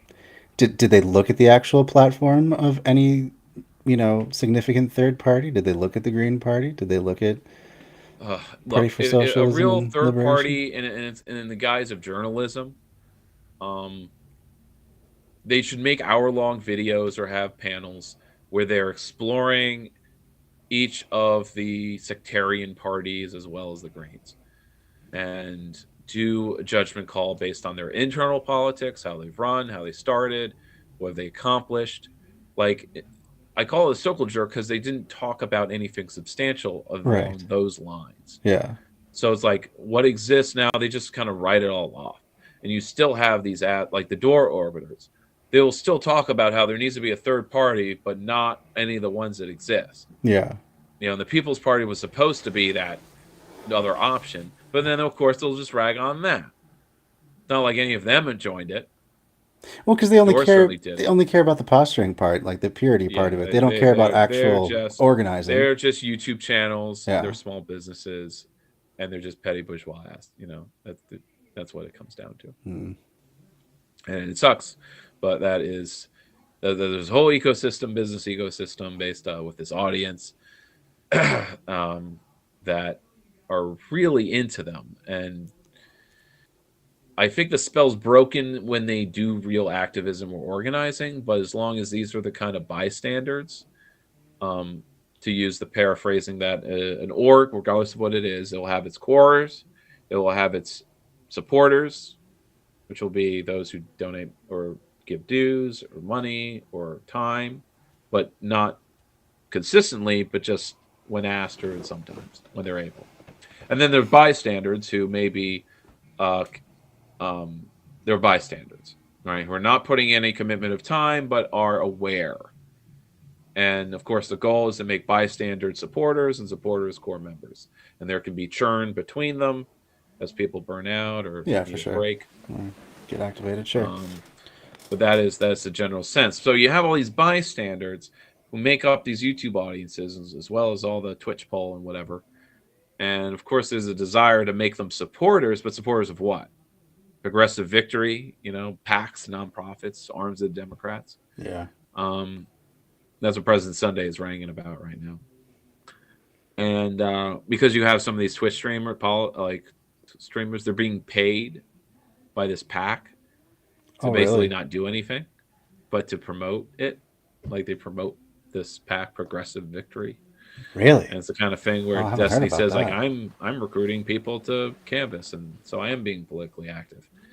Like, can you count how many you've recruited them? How many in your audience? How many you've made supporters, but supporters of what? So if you don't have a political project, like the supporters of your channel is like, so the org becomes the business of the channel, and thus not any political project. Unless you have this mindset where your business, your whatever you're doing, like that's the political project. So when you have like Patreon subscribers, those are bystanders becoming supporters, and then some of those will be recruited to be your media personalities and your whatever. And it's like, that's not politics. It's like recruiting people to be customers in your, cookie business or something. It's like, we have so many people buying our cookies, and we've hired some more people to make the cookies. Yeah. We're making social change, and considering that to be social change. Right. Yeah. That's what it's like. Yeah. Just focusing on the business part. Sure. Anyway. Joanna, who's new to the stream, welcome. Joanna says, cool. Talking about how people start out with a good idea and may implement it, but end up working with other liberal orgs because these liberal orgs have access to the funds on a local level. So, yeah. Yeah, it's all about like the means of production also include the means of finance, and so you need a means of self-finance, or you find a source of funding like some foundation that doesn't have as many strings attached or is willing to give to some radical project. If Co-op Jackson can get foundation money, anyone can. I think. It can be done. It's got to be restrictive. It's got to be a limited pot, but it's there. Yeah. You just got to do some finding. Well, it's a better place. And they'll to start say from. like, and it's I think did I share this with you? Did we cover this, or maybe I considered it? It was because it was an hour long. But you basically have this. I don't know if they're mopping heads or ex-mopping heads, but they're like the kind of Pat Socks, patriotic socialists. And so they're haters of any other kind of socialist. And like, how are they going to find fault with Co-op Jackson? Right? How can you find like fault in the model. best kind of socialist project we got? Right. How are these guys going to like find fault in this? Well, they did. They found fault because they take foundation money, like their Tides Foundation stuff, and they took a few thousand, and this means they're compromised by liberals. Gee. They're sellouts, and how can you so wow. And they're involved with the nonprofit industrial complex, even though they will say, and they were. This guy was bringing up a clip of the people from Co-op Jackson, basically saying like, we're going to take your money, but that doesn't mean we won't put you up against the wall when time comes. Like, and I found that to be badass bass clip. Absolutely. Right? They took it as an omission that they're compromised lib cucks. I mean, if these are guys, this was a hypocrite thing. This was hypocritical for them to say that. If they actually are mopping heads, though, that makes them so incredibly hypocritical, because the way that he's made his money is by selling his goddamn book and basically creating employees. I mean, he calls them volunteers. Buy my book. And then buy my book. Taking everything away from them, like basically running a cult where they just sell his book and live together with no money and nothing to their names. But have we not read the book? It is a glorious tome of socialist thought. Yeah. It's political innovation. Yeah. Right. I still subscribe, as I've mentioned in past months. I've stayed subscribed to Peter Coffin. Because he does put out 10-minute like short stuff that's consumable, and he is not, he's not a hypocrite, because he very much knows what he is, and it's like, I'm here to entertain. My political project is to just, if I pull some people out of the morass of consumer activism and the way of things, because he has some half good points, but I mean they're the kind The of points points any, that they make are always get muddled by their own yeah, ego, though, in the they end. do, And why they aren't you do. talking about me? Why am I not more famous for doing the same thing? Well, I'll admit. Well, I mentioned him because in some videos he doesn't put himself into it. I think last year he kind of had that ego hinge to it. Yeah. His latest hasn't. Yeah. I'm not He sure. doesn't It's make it about himself, though. Actually, well, I guess in the case of like pumping up his own documentaries. But again, he does, like, I am a content producer. That yeah, is what I am. That's what I'm doing. and I that's have no cool. other agenda or That project. part's cool, but they get tripped So over. I don't know if are they still going by they them pronouns? I'm not sure on that. probably. So yeah, either way. But he will like kind of connect whatever to his docs, his really important docs, which only get longer. They're like ContraPoints videos.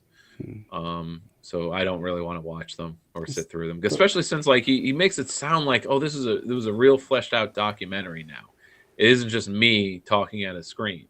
But then when I brought it up and I'm scrolling through to see what kind of content, it's mostly him talking to the camera. yeah, So I'm like, no, I'm not watching a documentary where it's you talking to a camera, but sometimes you're in costume. Like, yeah. that's ContraPoints. Was this the one where they were um, bitching about H Bomber Guy's video? And Probably. yeah, But no, not that one. Well, yeah, no, yeah, there were a few where they um, because H Bomber didn't would make it be enough reacting to the about reaction to the plagiarism, where it's class like, yes, of struggle. course we're all plagiarizing. It's Yeah, like the problem isn't with his criticism, perfectly valid to me, which is the problem is not plagiarism on YouTube. The problem is you're all making content on YouTube and thinking this and is like some kind making a of living at legitimate, it. Yeah, yeah, making like this is a yeah, legitimate that's what I'm career. saying. Like that's a It's half never. It decent should have been point. it should have been a side thing. It But should always be a side thing. but Just like the OnlyFans, just like gig sure, economy work, it's a side thing. And that's it was pitched as that, sure, right? And it becomes dystopian capitalism when it's the full-time job. right. And that's a Um fine point to make, but it gets lost in yeah, the just the personal grievances yeah. that they make all throughout it. Like H Bomb's video was like 4 hours long or something like that. Like at some point you have to edit and decide this is what my video is going to be about this time. And just because, uh, Or break it up like Signifier does. yeah, yeah, FD will make 3 1-hour videos sure, and say it's a 3-parter. three-parter, Is that but so still, hard? You know, but it no, just it ended isn't up hard. getting lost in like I don't know, just I personal understand. grievances. It's because they're writing like these 20-page college papers when it's supposed to be a video essay. Hmm. Essay. Essay, That means you have a 500. That means you put a 1,000-word cap. Okay, sure, like that.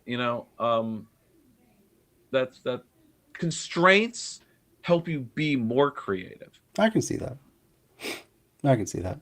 And I guess the format means I can be as long as I want and take as long as I want Hmm. making the content. Um, Even though that's what pisses everyone off about it. It's like, I should take 3 months for every H bomber guy bid, or ContraPoints basically gave up, I think. Yeah, She got done being an e-celeb, I guess, which I can admit, it's pretty maddening, I'm sure. hmm, But I think she would also handle everything wrong by basically kind of being half available, but half leave me the fuck alone. hmm. And I guess that made sense when she was smaller, when I kind of discovered her, Hmm. when they were still transitioning and making videos about dysphoria and things that like I was totally like really making me think. And uncomfortable too, but challenging. Sure. But those are the videos that she took down because they were too they traumatized her. Sure. It's like this is not me anymore. Yeah. And That's the what I dysphoria is understand. too severe for me to watch the old me. So it's like, don't use my dead name, don't share my old videos, because that's the dead me. Except those are the ones where she's like saying the left needs better PR. Yeah. Yeah. I like stuff. We need to be for stuff. Like, okay, we can still have degrowth and still have a lot of stuff. Why? Because 80% of the stuff that's made and the wealth that's made, it's only going to 1,000 people. So we can cut 80% of the economy and we could still have more stuff for us. Right. So fuck off with that rhetoric. And that's a really solid What point. P and Coffin lose me is, of course, is he bashes degrowth and says that's a liberal Oh, buys into all agenda. the right-wing propaganda about degrowth. Yeah. Yeah. And ContraPoints kind of feeds into that. Because That's again, true. like she's a philosophy person who reads the philosophy of this topic, but then it's like any kind of expert, like whether it's a counselor or a bunch of people I have on my shelf, they'll be really good in one topic. And then if they want to talk about another, or they need to link what they're talking about to something else, they're really poor at it. They really do a piss poor job because they actually haven't read or studied the other. They can do the energy half, but not the politics half. Or the political economy part. So I really liked that in college because I went to college not to fucking get invest in myself. I took it as a good in itself. So I took various courses that weren't going to go anywhere. Yeah, as did I. For me as a career, but I wanted to get a better sense of the world and how it worked. Oh, So absolutely. I took a local economy course. I took anthropology. I took history. I took philosophy and aesthetics. I didn't take job skill stuff, right? So, but that's just that college is not for me an investment in myself because I'm not a fucking commodity. Yeah. So even going into college, and that's sort of why a lot of people like get disappointed or like, and I've gone this right before. But it goes back even to like elementary school. Like I went to a magnet school where kids were not.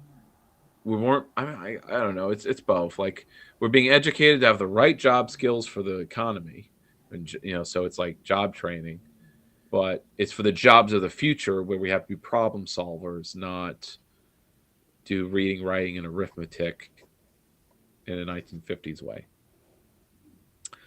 I was having a conversation with my friend where he kind of went down that road where like 20% are not reading well. So it's like we're not focusing on the basics anymore or not enough.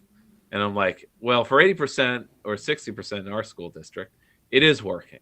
So we just have to kind of, we've got a filling in of like, can we take what we have and make it work for the remaining, for basically the poor section of town, Right. the 40% who are poor. But that's where it becomes, this isn't a matter for the school district anymore. Right. Right. He's on the school board, so he's kind of constrained to thinking of it as a school district. As a school But issue. it's like, the problem is that 40% can't do what the 60% who pass do, is because they're poor. Yeah, they have So instability. we have to look at it as we need to end poverty. Right. If we want education to be fair. Housing, and food. Yeah. The libs made the mistake rhetorically of committing to the idea that it's education that makes the economy fair. Yeah. Or makes it fair if everyone has the same opportunity based on their education level. Yeah. But you don't get a proper education unless you are median income. Yeah. At least. Right. Well, it's like the dangerous mind sort of liberal mentality where, all they need is to have some savior to go in and believe in these kids, and then they can just lift themselves up by their bootstraps and everything's the fine. Right teacher. Right, exactly. I get that though, because but I mean, it's a part of it. It's surely a part of it, but having it's probably the right the least teacher important is part a of it. symptom. Having good teachers is a symptom of having well-funded school districts. That's true as well. And free teaching colleges. Like if I could just not have to pay to get a teaching degree, I would get one. Mhm. But it has to be free for me because I already paid for 6 years of college. I am not paying for a minute more. All right, it has to be free, and then I'll get a teaching degree, and then I will fill. Then I think New York State's probably going in that direction with the Well, need do they for more not write off? teachers. Hmm? Do they not write off loans after a certain period if you work in the public sector for teaching degrees? They do that in Minnesota. Okay, I could look into that. Yeah. I prefer not to have to take out the loans in the first Yeah, place yeah, because of yeah, the yeah. You're costs still that gonna I have to would pay pay. a few years I before. just want the freaking grant, Yeah. or at least the tuition, because hey, SUNY Albany is going to have its full teaching program again. Although it did have graduate certificates, which is what I'd be doing anyway. Um, but they're going to have the full teaching department back. Why? Well, because the teachers' college that was private in Albany is closing. Mm-hmm. Because as many private colleges are, they're basically getting vampire squid out by the fire sector or whatever. Like Toys R Us or other companies where the Wall Street gobble, is making bingo bucks by making some institutions fail. Hmm. In this case, it was a board of trustees that were all from real estate, or they were just big donors. They know shit about education. Back in 2010, they're like, we're gonna cut our education and nursing programs because those aren't growing sectors. That's the level of stupidity that campus was being led with. That's nice. And they just kept cutting. They were total austerity mindset. We're just going to cut programs. We're going to cut programs. We're going to cut programs. And eventually, there's no reason to freaking go there. Yeah. And they were kind of depending on like, oh yeah, and also there was a standards thing where like, oh, can you afford the loans? Can you get the loans to afford this place? Okay, you're in. And so they just let anyone in, and that means you don't get good turnover. Yeah, they can pay for the first year. Finish, yeah. But then they're in a bunch of debt without a degree. Right. They couldn't handle getting the degree. Right. And that's something that SUNY cares about, the retention. Sure. What does it take? And of course, it's always like on the ground support that really matters, not whatever they think. Oh yeah, it was at the conference for the IR departments. That's institutional research. And for the last decade, it's like we're finally getting this out of our lexicon, grit. It's like for years, like we had basically the reactionary liberal mindset of like bootstraps theory of like, we just need students to have more grit. Like let's look at the colleges and the data to figure out like, why do these students have more grit? They stay and continue, even if they're not doing so great, but they succeed against the odds. Sure. The odds in other colleges, like they have more grit. And like it was just a vague, unquantifiable bullshit that took them off the hook from having to look at structural things like, are there enough tutors? Are the library hours enough? And whatever. And are we actually emailing the students getting C's? Like, hey, do you need extra help? Okay, so we've been chatting. Anything else from the chat? Oh yeah. James is going on about his burritos still. That man loves his food. He loves his food. Every chat is all about the food. Yeah. That's a big development in the chat. I'm not good at making burritos. I've been for the last few years. I've been stuck on quesadillas. I get the smaller tortillas, and I just get the refried beans, spread it out. Sure. I saute peppers and onions, throw it on, get the bag cheese. There you go. Real simple, real versatile. Yeah. Boom, quesadilla. There you go. Because I'm tired of. Well, the other thing I can do is I make like rice and beans, and then I spoon it into the tortilla. Sure. And eat it like a taco, I guess, or I fold it kind of like a burrito, but I'm not good at getting the right flexibility, like to make it firm enough that it stays folded. Just gotta warm it up, or like I get corn ones and they don't work well for that. Flour ones are okay. They taste better actually. Are you a corn tortilla man or flour or mixed? I would usually say corn tortilla, really. Just adds a little bit of flavor. that you don't quite get with the flour tortilla. The flour tortilla is more of a vessel than Hmm. a part of it. So I do like the corn. Does Maybe not it hold depends on the together as well. brand, But yeah, but I find that some Ortega flour tortillas, they have a taste. They I mean, taste sure good. they do have a taste. It's just not as prominent Um, with. if anything, corn is it's more the texture. I think the Sure. texture I don't like, which is fine. It goes away when I cook it it's browned, and toasted. But if it's raw, I do not like it. Fair enough. Fair enough. Um, what else am I doing on the cooking front? Oh, I need to damn. make soup. I've got ingredients for soup, but I'm not making soup. Um, but I am getting home right after work now. Now I don't have the radio Tuesdays. Yeah. You got But I've some been gaming open more mostly slots. because work. Like I said, work was work. So I actually Sure. kind of went home and wanted to veg, and I'm not doing other stuff as much. I get Yeah. at least an hour of something in, but What sort of gaming are you up to these days? Well, the last week. Oh yeah, so I finished Horizon Forbidden West. That's what I did list this week. But I was then also playing Universalis 4, but it's like the fantasy world mod called Anabar. Unfortunately, a number of updates have made the kind of campaign I want to play like undoable. Oh, that's too bad.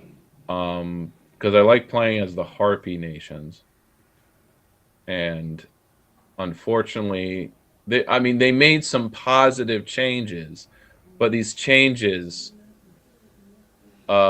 make the mission tree like not work well. Sure.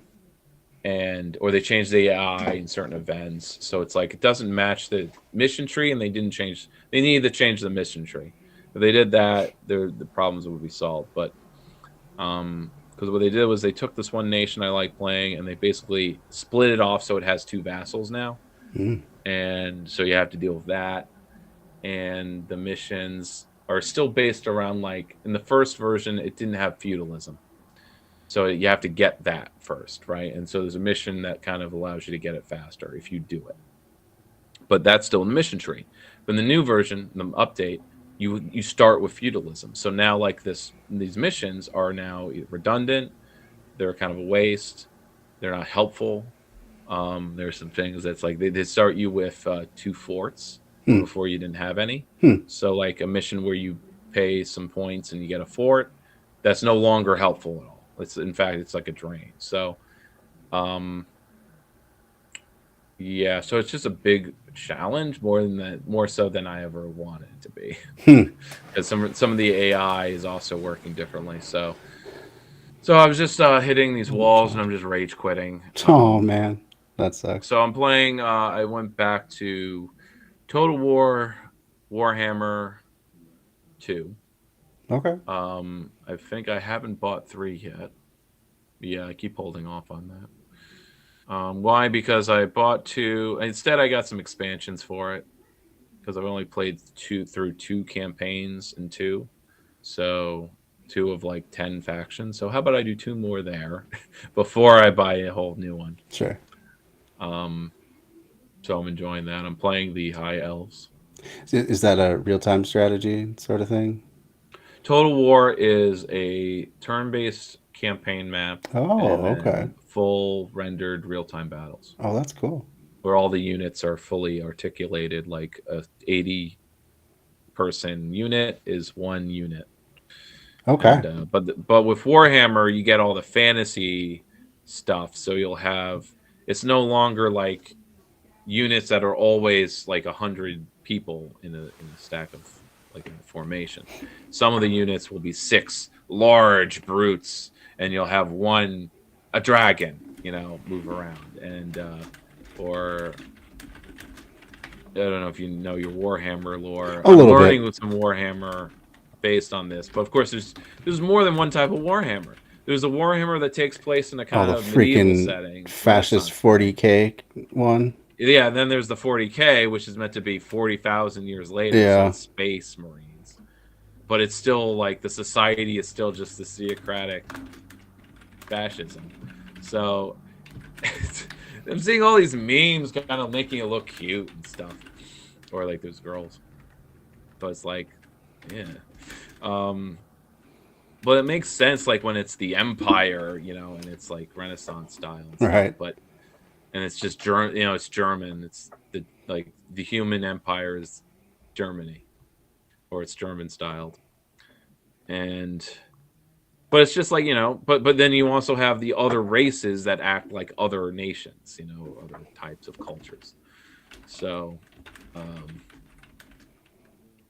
yeah. But I played that was in Warhammer 1, Total War, and it was their first time not doing a historical one, so quite a lot of problems that 2 has fixed some of.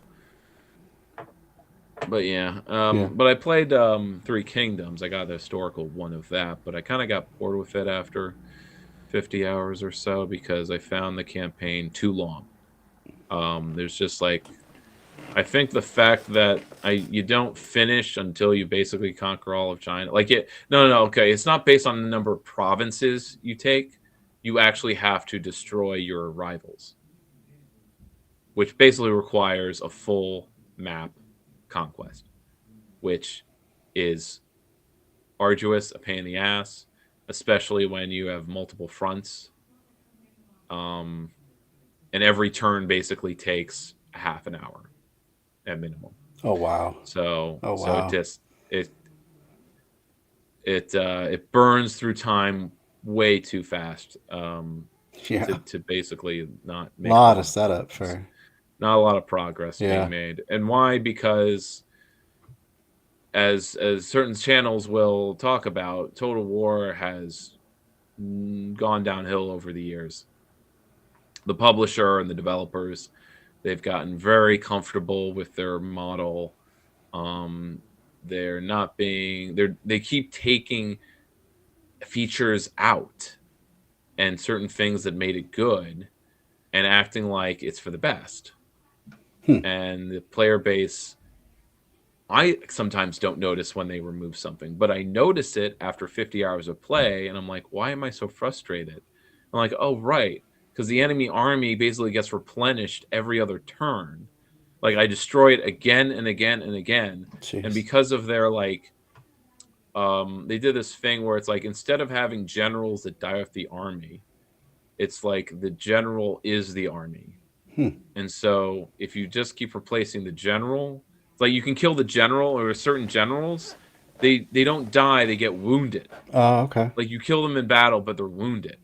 So they come back the next turn. So you basically just get 2 turns to basically go on the offensive before the general returns and the AI rebuilds the 20 unit stack army in 3 turns. Gotcha. So you basically have 3 turns to like defeat their army. Totally. But sometimes in doing that, your army will take losses that you take 3 turns to replenish. So you don't get anywhere. It's just you can win a treadmill. But your replenishment and the ability to attack is equal to the amount of time the AI takes to replenish their defense. So I hit basically a point where it was complete stalemate. So I wasn't even, if I could make some progress in a half an hour, but I wasn't, because it was so late game. The enemy, even though I'm taking provinces, they're still making these stacked armies, and it's almost like my supply lines are overextended. Because again, this is Total War, where an army is represented by like a single stack and a 1 point. Right. And I had a serious issue. In Empire, this was kind of fixed a little, where the army had like this big radius. So if an enemy army goes within the radius, you have the ability to counter attack. So that way you could set up a line of maybe even smaller armies. Is that like a trap? But if there's 2 and they overlap the circles, if the enemy army tries to like bypass or go around you, you'll be able to basically attack them with your 2 smaller armies. And that was how I was kind of able to defend properly in Empire. But you can't do that in there's later the more recent Total War features where it's just two big armies. You don't really, unless you have a ton of scouts, I guess, you just don't know where the enemy army is. Or, sorry, you have this line of, because of the topography and the maps, like you don't have any choke points. Like the enemy can just come in anywhere. Yeah. And you either need an army on every goddamn city in your front line, but that's impossible. Your army's here, and then the other army could just come in there, and it's just this constant churn of armies like forth, moving yeah. around. And you're not able, unless you make like 3 armies along a front, to like one pushes and one counters, and it's just like, but you're never gonna make enough money to do that.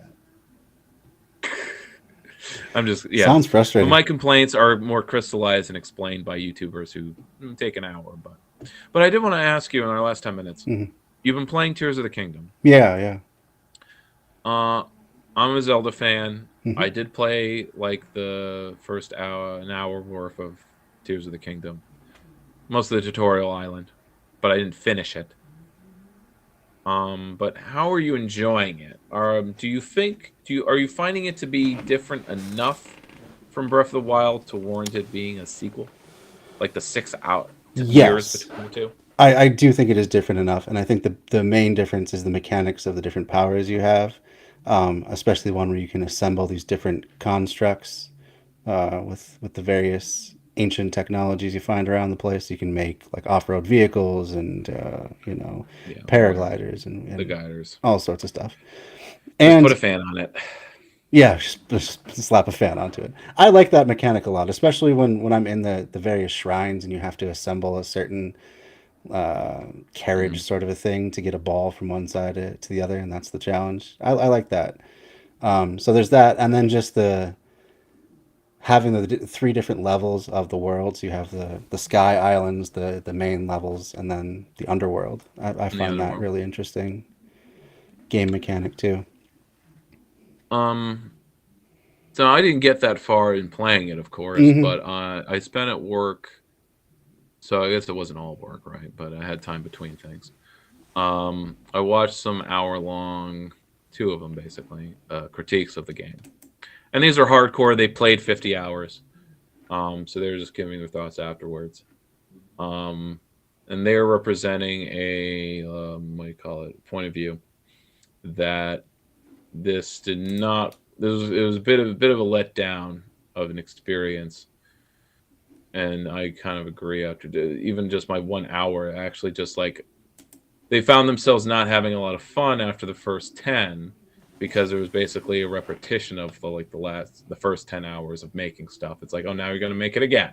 And there weren't a lot of new enemy types. The fact that the overworld map from Breath of the Wild was basically just reused.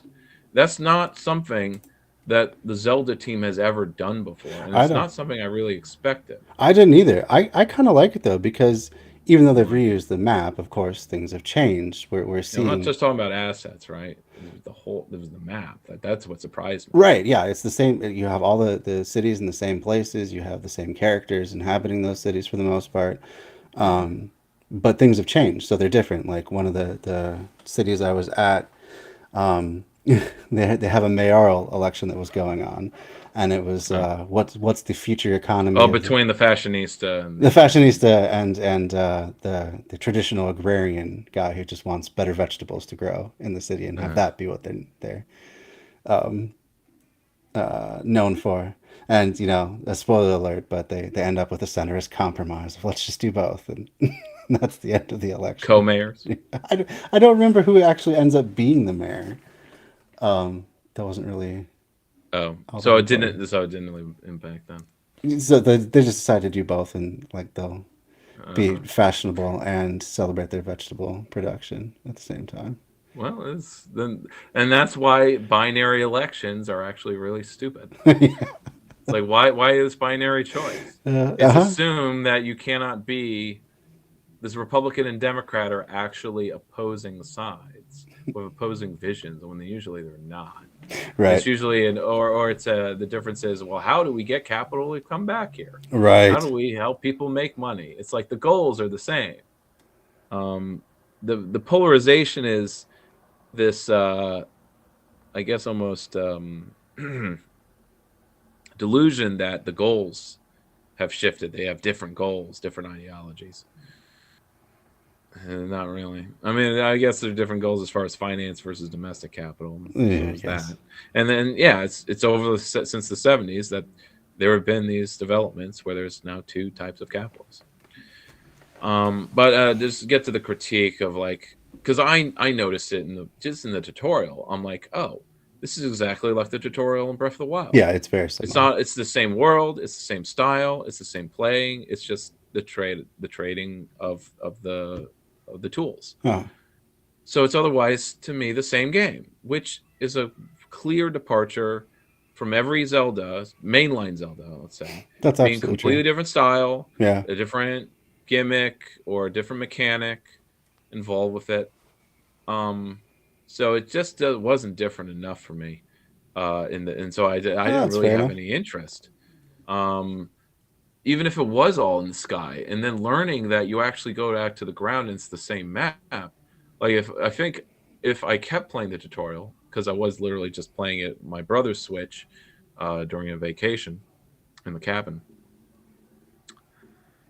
If I did have more time for it, and if once I got to the ground and it was the towers again, I think I would have just stopped and said like, you know what, whatever the story is going, this is not captivating enough because the first Breath of the Wild story wasn't really a wonder to behold. So if this was Yeah, I if liked it it was the enough. same play style and art style and open world and whatever, but if it was a different country, Hmm. I would probably be on board. I can see that. Um, I can see that, but like because there are other countries. That's what like especially when they're reusing assets. mhm. So it was like there was this like, well, Majora's Mask used reused assets. Yeah, but they did it completely differently. Yeah, that was a very It's a different different game to place, and they were using Ocarina them of completely Time. differently. In Yeah, this case, they're using them the same, but they're fast forwarded a few years. right. It very much is a continuation of Breath of the Wild. It's basically a sequel. That's they've never done that before, I know. unless with Majora's Mask. But in that case, it's a different reality that's been Well, and it's a created. totally different type of gameplay because you had the, change that happens over the 3 days of the Yes, moon crashing in. So it's a you're not completely just different changing. You're not just going set of between game young and old mechanics. Link. Yeah. You're Groundhog Day it. Yeah. Right. Right. So yeah, But I'm liking it and still. the It's still holding controls my for the my controls interest. for the super hand Yeah. reminded me of, it literally looked like the modeling software from school, from what's the Adobe modeling software? You just Shit. Okay, never mind then. Well, it yeah. looked I like I know modeling what you mean. software where you rotate things in the three Sure. axis. I'm Yeah. like, I did enough of this in school. No, Sure. this is not novel. This is not something That I can want to be a do. bit I don't tedious. want to rotate. I know it's super cool to rotate these objects in 3D space and move it around Yeah. however Yeah. you Yeah. want. I'm like, this is not the. I did enough of this in school. This puzzle solving, That's like fair. this isn't how I want That's to solve fair. puzzles in Zelda. I want it to be very tactile, and the fact that it's more like machine, like you're just like an operator of a machine, and the fact they want to bring in all this machine tech, it's like they're trying to make Zelda a fantasy venture into something it's not. Hmm. Like they want to make it um Grand Theft Auto Yeah. or something, Or or The I Witcher. mean, or Minecraft, really. Sorry, yes, that's what I thought of when I Yeah. was playing this. I'm like, you know what, my nieces will love this. They love Uh-huh. Minecraft. Right. They will enjoy this. Hmm. This is not for me. So the producers are obviously not. It's weird for Zelda to not be called all ages for the oldest fans as well as new ones, but they are very much of the mindset of like we're competing with Minecraft and Moving on. Fortnite, Yeah. and maybe that's a Nintendo directive. But there was the critics were kind of pointing out that the producers were like, well, no, this is the format now. This open world, like we're gonna make every Right. game is gonna be Breath of the Wild plus. Open-ended. And yeah. those that don't want it to be like that and want it to be linear, they're just being nostalgic. Yeah. So that's really insulting. Yeah. Kind of an offhand comment from a producer, but designer. But it still hurts because no, there are legitimate reasons to have linearity. It helps you tell a tight story. It helps you craft good. The dungeons and the shrines are a linear experience. Right. But I think they're pointing out like it's a little too linear, where it's like the problem you're solving is just attaching two things together. You're not really, because like, it needs to be able, you can solve it multiple ways. That means there's no real, like, you could do it a really hard way and accomplish it when really there's an easy way. Oh, I've But experienced like that. you don't feel that accomplishment in figuring out what the designers intended. Right. Which is kind of how I felt with Professor Layton games. Where there'd be a puzzle with a solution, but they look like puzzles where it's like, are there multiple solutions to this? Or there's one, but I'm not seeing it. And, it's just that kind of like, it kind of felt like some of the puzzles were trick questions. And so when I'm getting in these logic loops of like, is this a trick question? Am I supposed to assume it's a trick? Or I'm trying to figure out if it is a trick question first. And that is not the kind of puzzle solving I want to be doing. End up outsmarting So I got yourself. too paranoid about whether it was a trick question or not. Oh, I do that on some of these levels. I had to put it down. Way overthink the solution. Because it was starting to happen a little too early into the game. Like it was the second puzzle, and I'm getting hung up on it. Is this trying to trick me? You're right. Am I too dumb for this? Because I'm not seeing the solution here. It should be like not. Right. It's the second puzzle of the game. God damn it. All right. Well, it's going to be about that time. It is. Yeah. Anything upcoming in Albany you want to plug or? Well, there's always lots of and the genocide in Gaza stuff. There's a local coalition of groups, usual or a gang of lefties, but including Arab groups and stuff. We're chipping away at Congressman Tonko. Cool. Because he has been like, I want a ceasefire. I just won't sign on to the bill calling for one, or something like that. Like he's very careful. He wants to make sure it's safe. That's nice. Because he's now a 14-year congressman or something. He joined the Congress in 2008.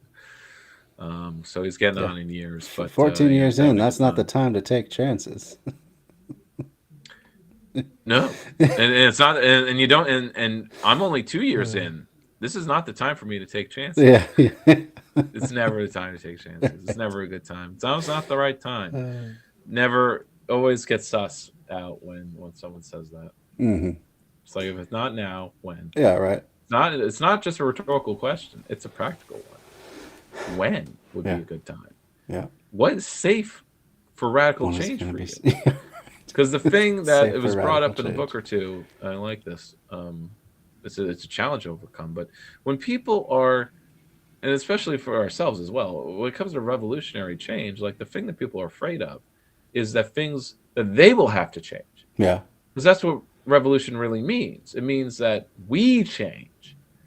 And if we can't imagine ourselves, or we're scared of how we could change, or what we'd have to change about our life, then of course no one else is going to be for revolution or social revolution or abolishing the family. How would my life have to change? And it's like, it would, but you got to articulate how. Right. And articulate that it would be good, that it would be an improvement. And too much of a politics would be Obamacare and how it's done it's how it's sold, like the electorate, especially the older electorate, it's sold that on the premise that things won't change, that you, or especially you, do not have to change. We work around you. You do you, because that's what freedom and autonomy and any sense of even security is all about. Government staying out of your business or whatever. It's like, we do not interfere with you. You are perfect. You're a special snowflake. We have to work around you. Right. You never have to change. Right. Because if we do, well, the change is usually in terms of like more bureaucracy and cost of time and forms and whatever restriction, and that's negative. The program needs to be what people are able to do. So, positive Indeed. platform. All right. Well, I've Good night, enjoyed man. our time again. Yeah, have a good one. And yeah, see you in a couple weeks. And we'll hash out what Hopefully, we can I'll do. have some good news about canvassing registered Green Party people. I sure hope so. So Yeah, maybe I'll good do a luck with report that. back. I'll make That'd be that my cool. goal to. My goal is at least to canvass those in Albany and 2 surrounding suburbs, the more urbanized suburbs, that I could Awesome. bike around. Very cool. All right. Bye. Well, have a good one. All right. That was Dan Platt, formerly of the Three Left Show. That show has ended now, but you can still check out the archives at threelefts.news. I want to thank Joanna and James for all your contributions to the chat tonight. It's been nice having both of you.